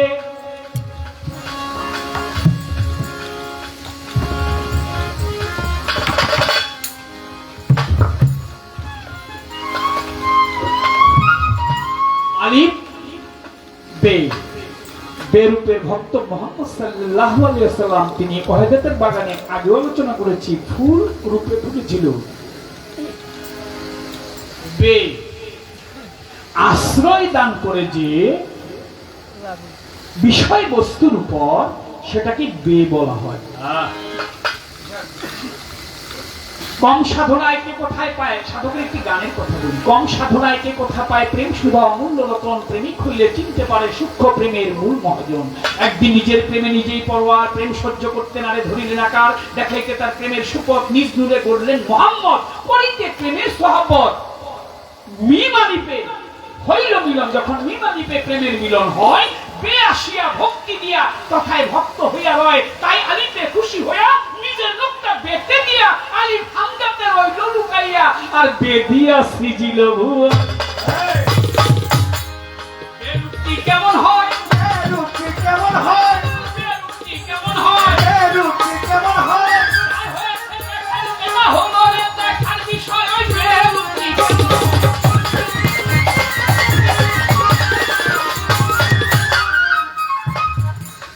আলিফ তো খারাপ। আলিফ বাতাসা পড়ছেন না আপনারা? ও কাকা আলিফ আপনি বলতেছি আলিফ তো খারাপ। আপনি রে আলিফ খারাপ না কাকা? আর বে বাঁকা না? ধারণ ক্ষমতা আছে যা। আর যদি বেলায়েত বলি বে যোগ সন্ধির মাধ্যমে যদি বলি বেলায়েত, বে শব্দে ব্রহ্মাণ্ড দুনিয়া। দুনিয়াটা কোথায় হয়? দেখেন এমন প্রশ্ন আমার করলেন আপনি ভাই, তো কেমন করে করলেন? আমি কি জানি না কি এই কথা? বেতে সৃষ্টি হয়, বেতে প্রকাশ পায়। হাকিগতে কথা, বাবা আলী মা হচ্ছে বে।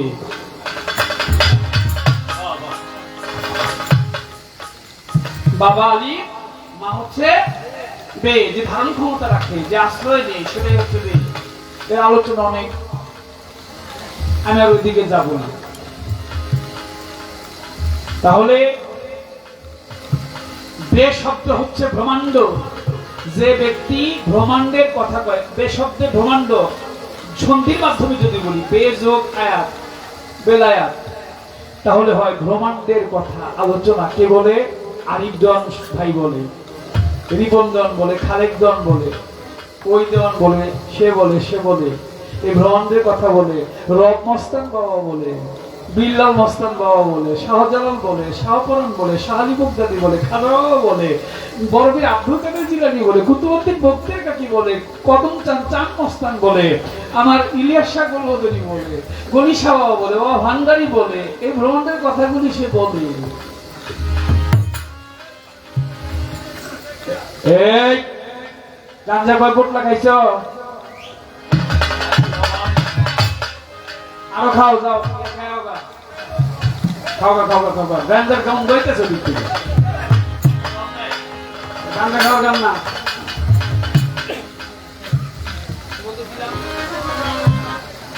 কি বলতেছিলাম?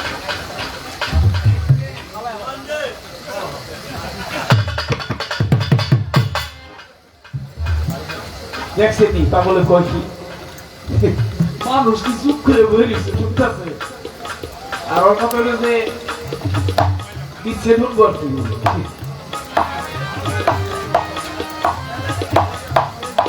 অলিয়াউলিয়ার মাধ্যমে বেলায়েতে কথা হয় না ভাই। ওরা গাঞ্জা খাইলে পাওয়া যাবে না, কেন জুটি তোমারে জানাই। ওরা গাঞ্জা খাই গেলে ধুমধুরা করে থাকলেই না, অলিয়াউলিয়ার পায়রবি করতে হইব, তার খেদমত করতে হইব। আবার গাঞ্জা খাওয়ার মন্ত্র জানতে হইব, খালি গাঞ্জা খাই নিব না। গাঞ্জা খাওয়ার মন্ত্র কি জানো? গাঞ্জা যে খাও, জয় শ্রীভু সম্ভব ভঙ্গলা ভাঙ্গুতরা চাণ্ডুকাও শ্মশানে করে খোলা অবসূচির মতো বুদ্ধি হতো শিবু জটাধারী শ্মশানে শ্মশানে কৃষ্ণপানে নিষ্পিকার ঈশ্বরী বিশ্ব নিঃস্ব করেছে খুঁজে আকুশে কেন বলে তোর ত্রিশুরিত অস্বরূপু ভাসে জবে গাদাতে দিলে দম ছাই বর্ষ বদন গাহে ত্রিলোচন গাহিলে ভোম ভোম রাই শঙ্করী। জানো না ভুলেই খাও খালি গাঞ্জা। আরে কি দাম বেড়ে ও শিখানিও আমার কাছে করবি না করলাম আমার গানের মতো কোনো গেঞ্জ উঠে যাইব না।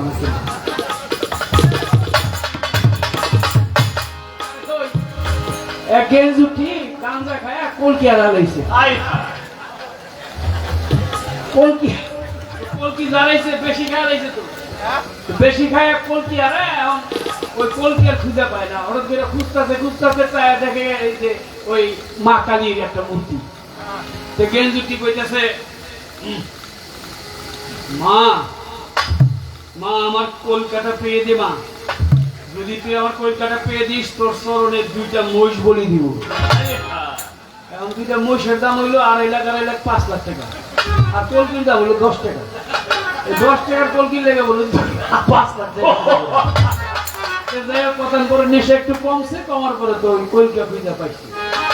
তো পাওয়ার পরে সেদিন দিদি খায়, ওই মহিষ করতে দিব তো নিজে ভাত খেতে পায় না, আমি দেখছি তো যাবে ও করতে মহিষ দিব। তো হ্যাঁ অনেকদিন যায়, অনেকদিন পরে এখন মায়ের স্বপ্নে এসে আগে কিরে তুই না বলেছিলি তোর কলকি পেয়ে দিলে তুই আমাকে 2টা মহিষ দিবি, মহিষ তো দিলি না। ওর স্বপ্নে আমার মায়ের কইতেছে, ও মা তুমি কি গাঞ্জা খোরের কথা বিশ্বাস করো? মনে যেমন থাকে যদি ভাই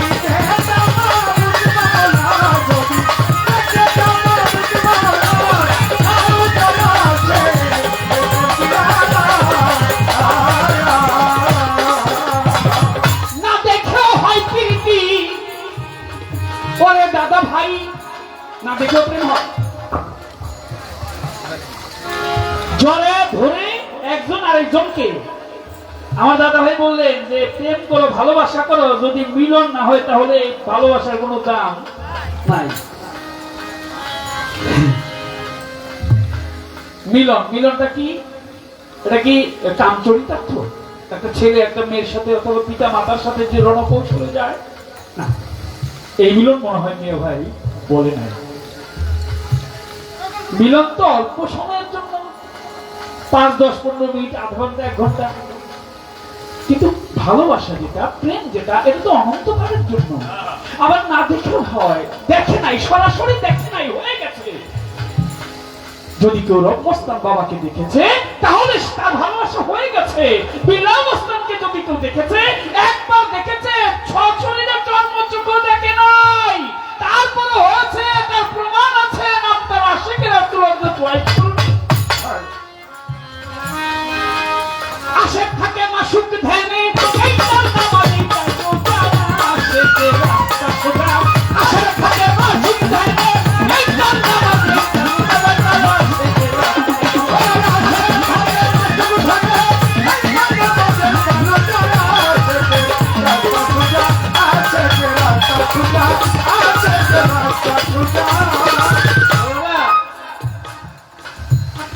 আমি যদি আমার বন্ধুকে প্রতি রাত্রে স্বপ্নে দেখি, আমার এটাই যথেষ্ট। আমার জড়ায় ধরে 7 মিটারের দরকার নেই। আমি যে স্বপ্নে দেখি তার জড়ায় ধরলাম, সে আমার কাছে আসলো, আমার কাছে এটাই অনেক কিছু। আশিকের রাসূল হযরত ওয়াইস করুনি কেবল একবার স্বপ্নে দেখেছিলেন আমার মুহাম্মদ সাল্লাল্লাহু আলাইহি ওয়াসাল্লামকে, দেখে বলেছে, মা আমি যেই রূপ দেখেছি এই রূপের প্রতি আমার চিরদিনের জন্য বন্ধনে আমি বাধিত হয়ে গেলাম, আমি আর অন্য রূপ কখনো দেখতে চাই না। আশেক থাকে মাসুক ধ্যানে, এই তার নামাজে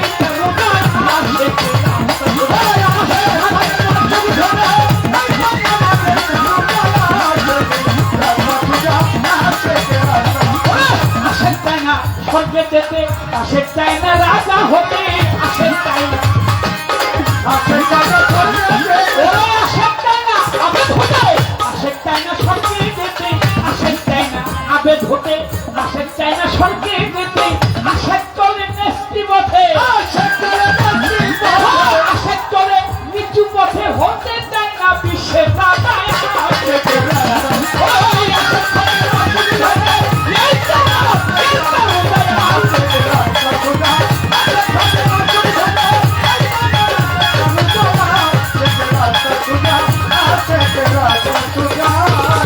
আশেক মাওলার খেলার পুতুল,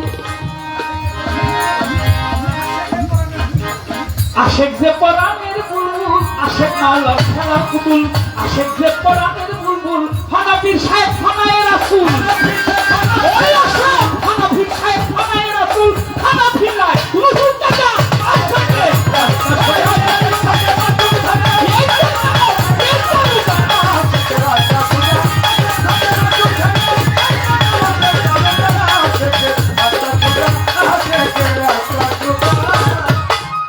আশেক পাইলে মাসুক মিলে, এই কথা ঠিক আসলে আশেক হইলে মাসুক মিলে, এই কথা ঠিক আশেক হইলে মাসুক মিলে, এই কথা ঠিক আসলে বাউল আব্দুল করিম বলে, বাউল আব্দুল করিম বলে, বেশ বাগানে চপ্পল খোঁজায় আশেকের রাস্তা খোঁজায়,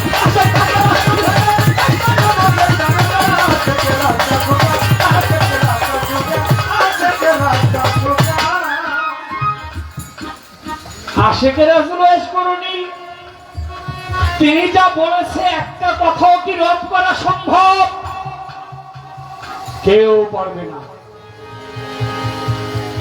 আশিকে রাসূল ওয়াইস করুনি যখন হযরত ওমর হযরত আলী করিমুল্লাহ ওয়াজহু নবী ওসিয়ত করেছিলেন, আমি যেদিন পৃথিবীর বুকে থাকবো না, হে ওমর, হে আলী, আবু বকর সিদ্দিক, ওসমান গনি, তোমরা শুনে রাখো, আমি যে জামাটি রেখে যাচ্ছি এই জামাটি করণ শহরে নিয়ে যাবে করণের এক ব্যক্তি, নাম তার ওয়াইস করুনি।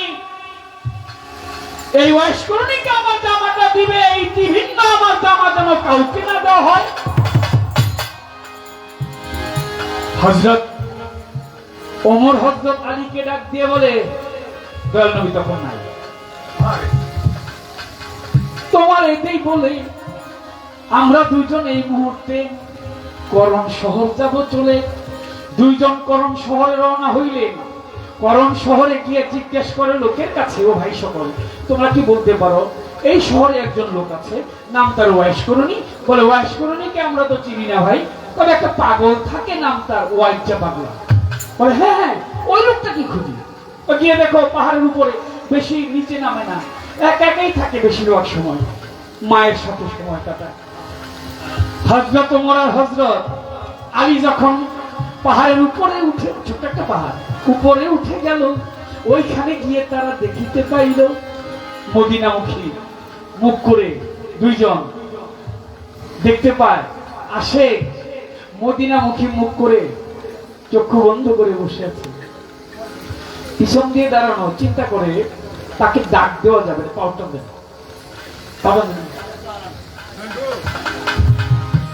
মদিনামুখী মুখ করে বসে আছে, ডাক দেওয়া যাবে না। মুসলমানের নিয়ম হইল, এক মুসলমান যদি আরেক মুসলমানকে বলে আসসালামু আলাইকুম, তখন মুসলমান বলে ওয়ালাইকুম আসসালাম। মদিনামুখী মুখ করে কেন? কারণ আমার রাসূল তো মদিনায়, এর জন্য আশিকও বসা আছে মদিনামুখী মুখ করে। আর হযরত ওমর গিয়ে ডাইন পাশ দিয়ে আসতে পেরে গিয়ে বলছে আসসালামু আলাইকুম। আশিক চক্ষু খুলেছে, ডাইন দিকে তাকিয়ে বলে ওমর না। হযরত ওমর বলে, আশিকের ঠাই আপনার সাথে এই জীবনে আমার দেখা তো হয় না। শুনেন, আপনার সাথে তো আমার কখনো দেখা হয় নাই, আপনি বুঝলেন কিভাবে যে আমি ওমর? বলে, ওমর শোনেন, সৃষ্টি জগতে আল্লাহ পাক যখন রূহ মোবারক সৃষ্টি করতেছিলেন, তখন আপনাকে আমি দেখেছি, এখনটা আপনি যেভাবে আমার এখানে দাঁড়ানো, ওই সৃষ্টি জগতেও আপনি ওইভাবেই আমার সাথে দাঁড়িয়েছিলেন। সুবহানাল্লাহ, সুবহানাল্লাহ বলবেন না? আমরা কিন্তু একসাথে ছিলাম এক সময়, এই যে বসেছি, এই যে আমরা গান শুনতেছি, গান করতেছি, আমাদের কি পূর্বে দেখা হয় নাই? আগে তো একবার দেখা হয়েছিল, এর জন্য এখানে দেখা, নয়তো দেখা হতো না।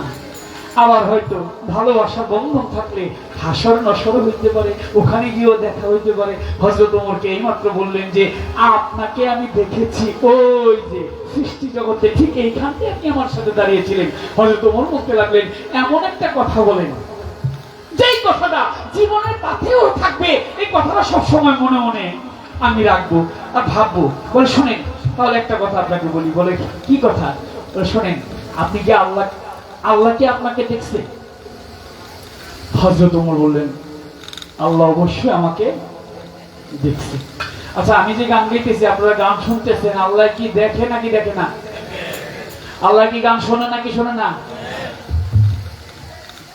এইবার বললেন যে আল্লাহ আমাকে দেখে। এখন বললেন আরেকটা কথা বলেন যেটা কাজে লাগবে। এইবার বলেন, আপনি কি আল্লাহকে দেখছেন? আপনারা কেউ আল্লাহকে দেখছেন? কথা কন। হযরত ওমর বলল যে আমি আল্লাহকে দেখেছি।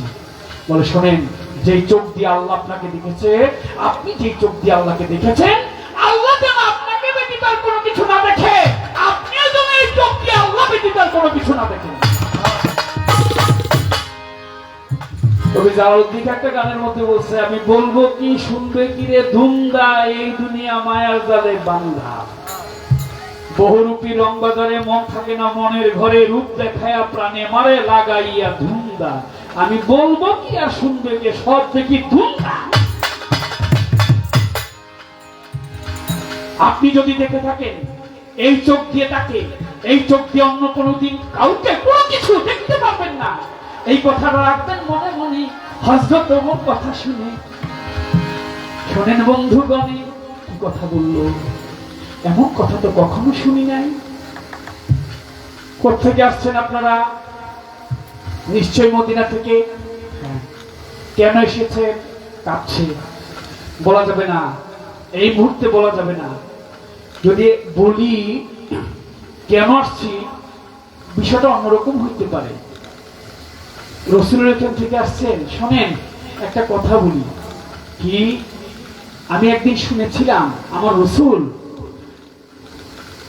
মদিনায় উহুদের একটি পাহাড় আছে, উহুদের পর্বতের নিচে, পাহাড়ের নিচে যুদ্ধরত অবস্থায় রাসূলের দান শহীদ হয়েছে।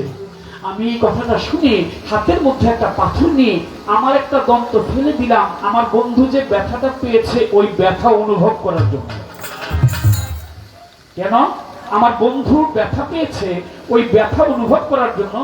দাঁতে যদি আঘাত লাগে ব্যথাটা কেমন লাগে? আমার বন্ধু যেভাবে ব্যথা পেয়েছে ব্যথা অনুভব করার জন্য, আর আমার বন্ধুর মতো যেন আমাকে দেখা যায় এর জন্য আমি একটা দন্ত ফেলে দিয়েছি। পরক্ষণেই ভাবলাম, আমি যে দন্তটা ফেলেছি আমার বন্ধুর যদি ওটা না পড়ে থাকে, তার পাশেরটা পড়ে থাকে, তাহলে বন্ধুর মতো আমাকে দেখা যাবে না। আমি তার পাশেরটা পাথর দিয়ে বাড়ি মেরে ফেলে দিলাম। ভাবলাম এটাও যদি না পড়ে থাকে, তার পাশেরটা পড়ে থাকে, ওটাও আমি পাথর দিয়ে বাড়ি দিয়ে ফেলে দিলাম। রক্ত ঝরছে, ব্যথা পাচ্ছি, অনুভব করছি। এইভাবে আমার মুখের মধ্যে যতগুলি দন্ত ছিল সমস্ত দন্তগুলি আমি পাথর দিয়ে আঘাত করতে করতে সমস্ত দন্ত ফেলে দিয়েছি আমার রাসূলের মহব্বতে। আপনারা একটু বলেন, আপনারা কেন আসছেন? হযরত ওমর, হযরত আলী একজন দিকে তাকায়, তাকিয়ে কয়, কি বলবো, যেই ব্যক্তি রাসূলের প্রেমে পাগল হয়ে তার দন্ত ফেলে দিতে পারে, এখন কি এই লোকটার কাছে বলা যাবে যে রাসূল নাই? খবরদার। ওই জামাটা নিয়ে আসছি, এই জামাটা আপনার জন্য নিয়ে আসছি। জামাটা হাতের মধ্যে দিয়ে চুমু খায়, মাথায় রাখে, চোখে মাখে, জামাটাই জড়ায় ধরে। বন্ধু নাই, কিন্তু জামাটাই এই মুহূর্তে বন্ধু মতো হয়ে গেছে। ভালোবাসা তো প্রেমটা তো এরকমই হয় না? বন্ধু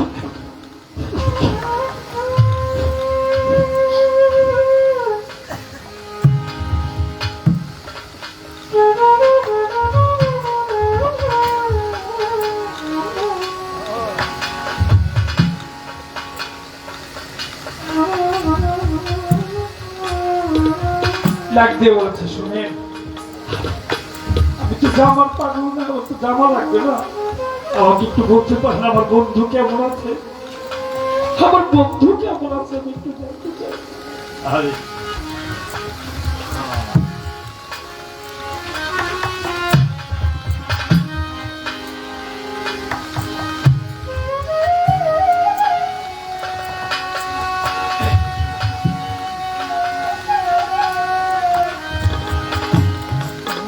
বন্ধুর কথা জানতে চাই, আমি জামা চাই।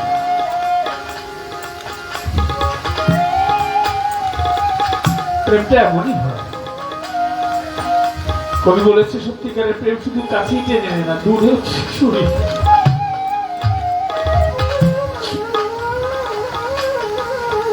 ও বুঝেছি, জামা দিয়েছে আমার বন্ধু বুঝি আর নাই,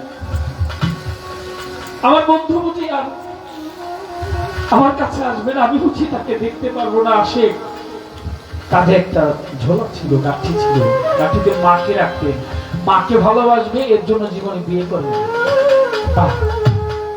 কি করে নাই? বউ যদি, স্ত্রী যদি ঘরে এসে মাকে আদর না করে, এর জন্য মাকে সেবা করবে, মাকে সেবা করার জন্য বিয়ে করে নাই।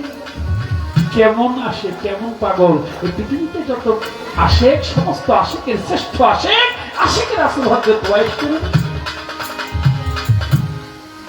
হাদিস ইতিহাস তাই বলে যে রাসূল সাল্লাল্লাহু আলাইহি ওয়াসাল্লাম তাকে এমন ক্ষমতা, এমন পাওয়ার দিয়েছিলেন যে তিনি ইচ্ছা করে ৭০,০০০ লোককে তার ইচ্ছায় তিনি জান্নাতের মধ্যে প্রবেশ করাবেন। ৭০,০০০ মানে অগণিত লোক। একটা তরিকা আছে বাংলাদেশে, সারা বিশ্ব জুড়ে, ওয়াসিয়া তরিকা। এটা কিন্তু হাতে হাত দিয়ে বায়াত হয় না। আমার ভাইকে, আমার দাদা ভাইকে বলি, দাদা ভাই জানে অনেক কিছু, সবই জানে। হাতে হাত দিয়ে বায়াত হয় না, দেখেও নাই, তারপরে গোপনে তার কাছে বায়াত হয়ে গেছে, সবকে দেখছে বায়াত হয়েছে, আর আশেক বলছে আমি তারে পার করে নিব।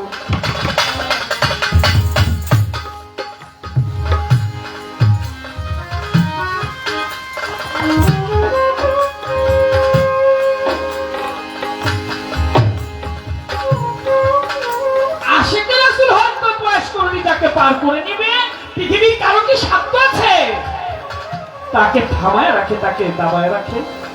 কারো সাধ্য নাই। সামনে আর আলোচনা যাব না, এখানেই রাখলাম। কথাটা কেন বললাম? আশেক শাহ আব্দুল করিম কাকা এই গানটি লিখেছেন, মস্ত বড় একজন বাউল সম্রাট। আশেক থাকে মাসুক ধ্যানে, এইটার নামাজ, এইটার রোজা, ওরে আশেকের যে রাস্তা সোজা। আশেক লোক যারা, প্রেমিক লোক যারা, তাদের রাস্তা সহজ। তারা তো বাড়ি গাড়ি, টাকা করি, নারী ইত্যাদি ইত্যাদি, এই পার্থিব জগতে যা কিছু আছে এই সমস্ত চিন্তা ভাবনা তারা করে না, তারা শুধু বন্ধুর আশাই করে। প্রশ্ন করি দাদা ভাইয়ের কাছে, রাত্র হয়েছে গভীর, এই সময় দাদা ভাইকে মারব বিষের তীর। বলেন বলেন বলেন কথা নবুয়তে ধরে, ওই কথা বলবেন আপনি ধর্মরাজা স্বরে। আমার রাসূল আকরাম সাল্লাল্লাহু আলাইহি ওয়াসাল্লাম আয়াল নবীর নবুয়ত সম্বন্ধে আমি জানিবারে চাই। এই পৃথিবীর বুকে অনেক আলোচনা আছে, কিন্তু যে আলোচনায় মানুষের কল্যাণ হয় না, যে আলোচনায় মানুষ হৃদয় থেকে কোনো কিছু অনুভূতি করতে পারে না, হৃদয়ে ধারণ করতে পারে না, স্থান দিতে পারে না, সেই আলোচনা না করেই ভালো। অনেক লোক মোহরে নবুয়ত দেখছে, নবুয়ত নিয়ে খেলা করেছে, কিন্তু এক লোক মিথ্যা কথা বলে এই মোহরে নবুয়ত দেখে তার 14 পুরুষ পর্যন্ত জান্নাতে নিয়ে গেলেন। কথাটা এইখানে না, তার আগের একটা কথা আছে। কিভাবে বুঝিস? কথাটা হইল, মিথ্যা কথা বললেন, 14 পিঁড়ি পর্যন্ত জান্নাতে নিয়ে গেলেন। ওই লোক 14 পুরুষ জান্নাতি হবে, কোন বিষয়টার উপর থেকে সূচনা হয়েছিল? সূচনাটা কি ছিল? নবুয়তের পক্ষ থেকে জবাব দিবেন গোয়া শরীফ। আরো একটি কথাই আমি রাখবো দাদার ধারে। বলেন কথা নবুয়ত, এই নবুয়তি নিয়া একদিন নবুয়তি একজনের কাছে রেখেছিল গচ্ছিত করিয়া। রাসূল আকরাম সাল্লাল্লাহু আলাইহি ওয়াসাল্লাম গচ্ছিত করে রেখেছিলেন একজনের কাছে। কার কাছে রেখেছিল, কিসেরই কারণে, এই কথাটা বলবেন আপনি 10 জনের সামনে।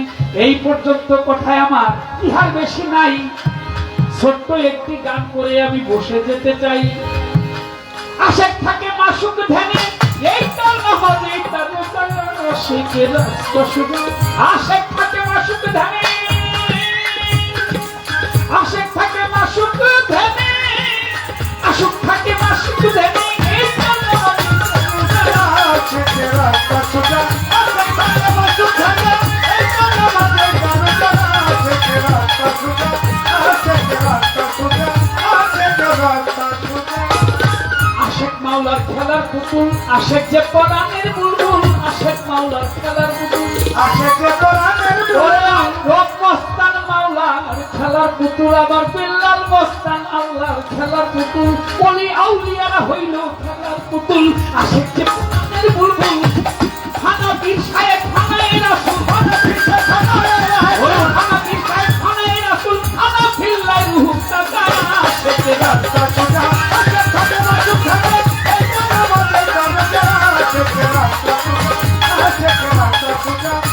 থেকে রাস্তা সোজা আশেক থাকে মাসুক ধানি এই টানা মানে কেন আশেকের রাস্তা সোজা প্রেমিকের রাস্তা সোজা আশেকের হলো রাস্তা সোজা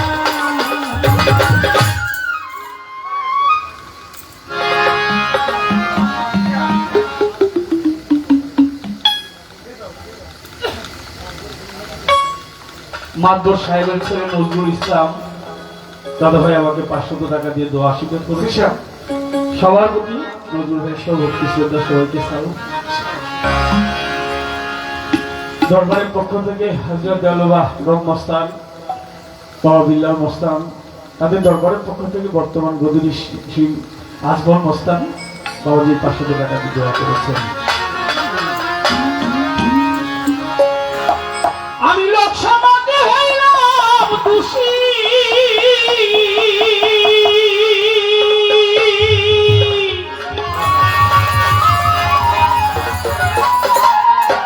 ওরে আমি লোক সমাজে হইলাম দোষী পীড়িতের কারণে পীড়িতের আগুন আমারে আর কত জ্বালাইবারে বন্ধু তোমার পীড়িতের আগুন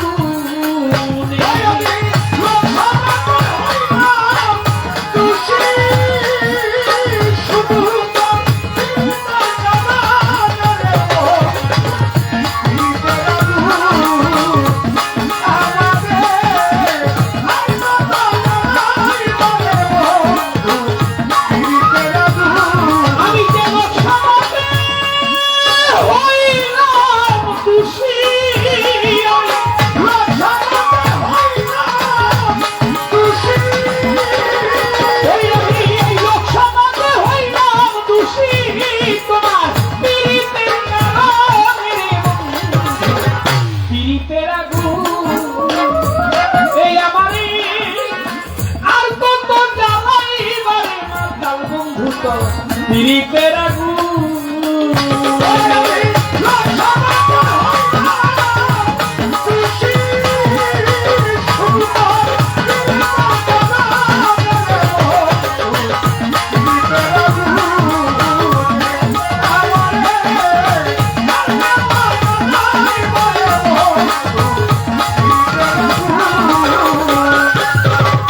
তারে তোমার মন দিয়াছ রব মস্তান বিল্লাল মস্তান জালে তোমার বন্ধুরে জালে তোমার মন দিয়াছ বদরদি আদরে যতনে বন্ধু আদরে যতন বন্ধু জালে তোমার মন দিয়াছ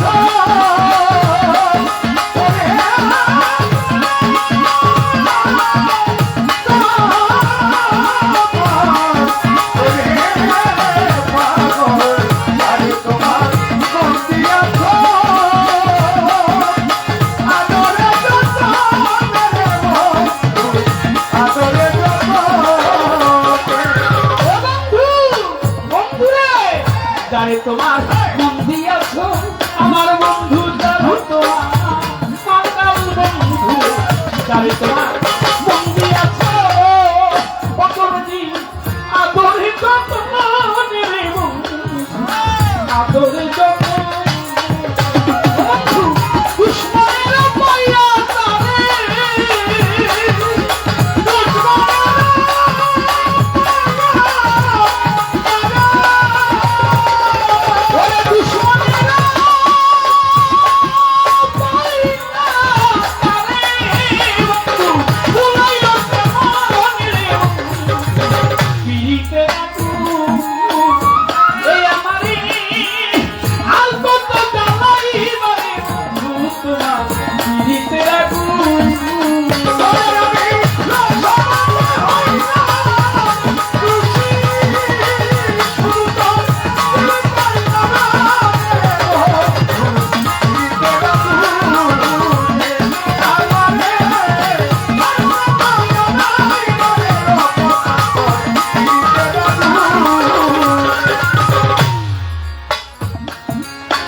বন্ধুরে হারানোর ব্যথা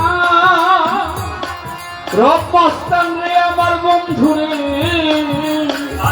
ওরে বন্ধুরে হারানোর ব্যথা কত নদী যে হারায় সে জানে রে বন্ধু যে হারায় সে জানে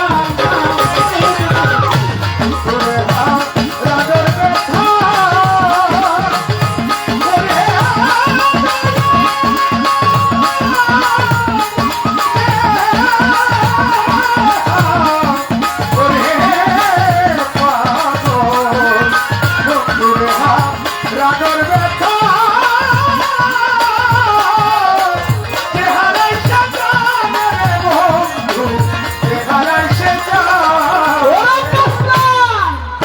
বন্ধুরে হারানোর ব্যথা আরে বন্ধুরে বন্ধুরে হারানোর ব্যথা ওরে বন যে হারায় সে জানে রে বন্ধু যে হারায় সে জানে তুমি নিশ্চয় কি বুঝিবা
দয়া যদি না হয় তোমার আরেক চান দরবেশ মালিক চান আমার খালেক চান মাতাও নেই দয়া যদি না হয় তোমার বন্ধুরে দয়া যদি আমার প্রতি দয়া যদি না হয় তোমার ও দরদি দুঃখী সাগর গানে দুঃখী সাগর বন্ধুরে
দয়া যদি না হয় তোমার ওরে বন্ধু দুঃখী সাগর গানে রে বন্ধু দুঃখী সাগর গান এই অফিসারের বিচার দিব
পীড়িতের আগুন।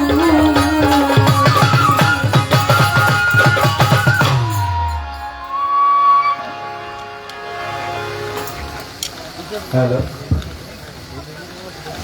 আমার প্রিয় ছোট ভাই অ্যাডভোকেট মামুন কাজলজান সাহেবের গানে সন্তুষ্ট হয়ে 500 টাকা উপহার দিন।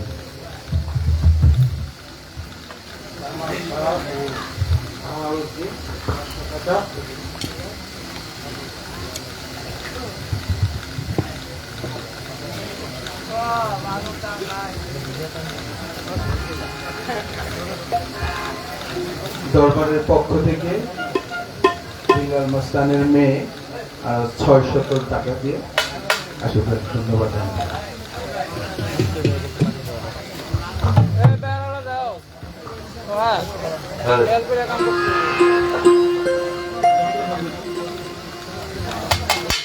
আমাদের উজ্জ্বল মস্তান ভাই সাহেব আমাকে 500 টাকা এবং যন্ত্রসঙ্গীত যারা তাদেরকে যারা কষ্ট করেছেন তাদেরকে 500 টাকা, বাড়ি থেকে মা জননী দোয়া করেছেন, ক্ষুদ্র মুখে গান শুনে যারা দোয়া আশীর্বাদ করলেন, কষ্ট না দিয়েও আপনারা কষ্ট করে যারা গান শুনছেন সকলের প্রতি ভক্তি শ্রদ্ধা, সবাইকে সালাম।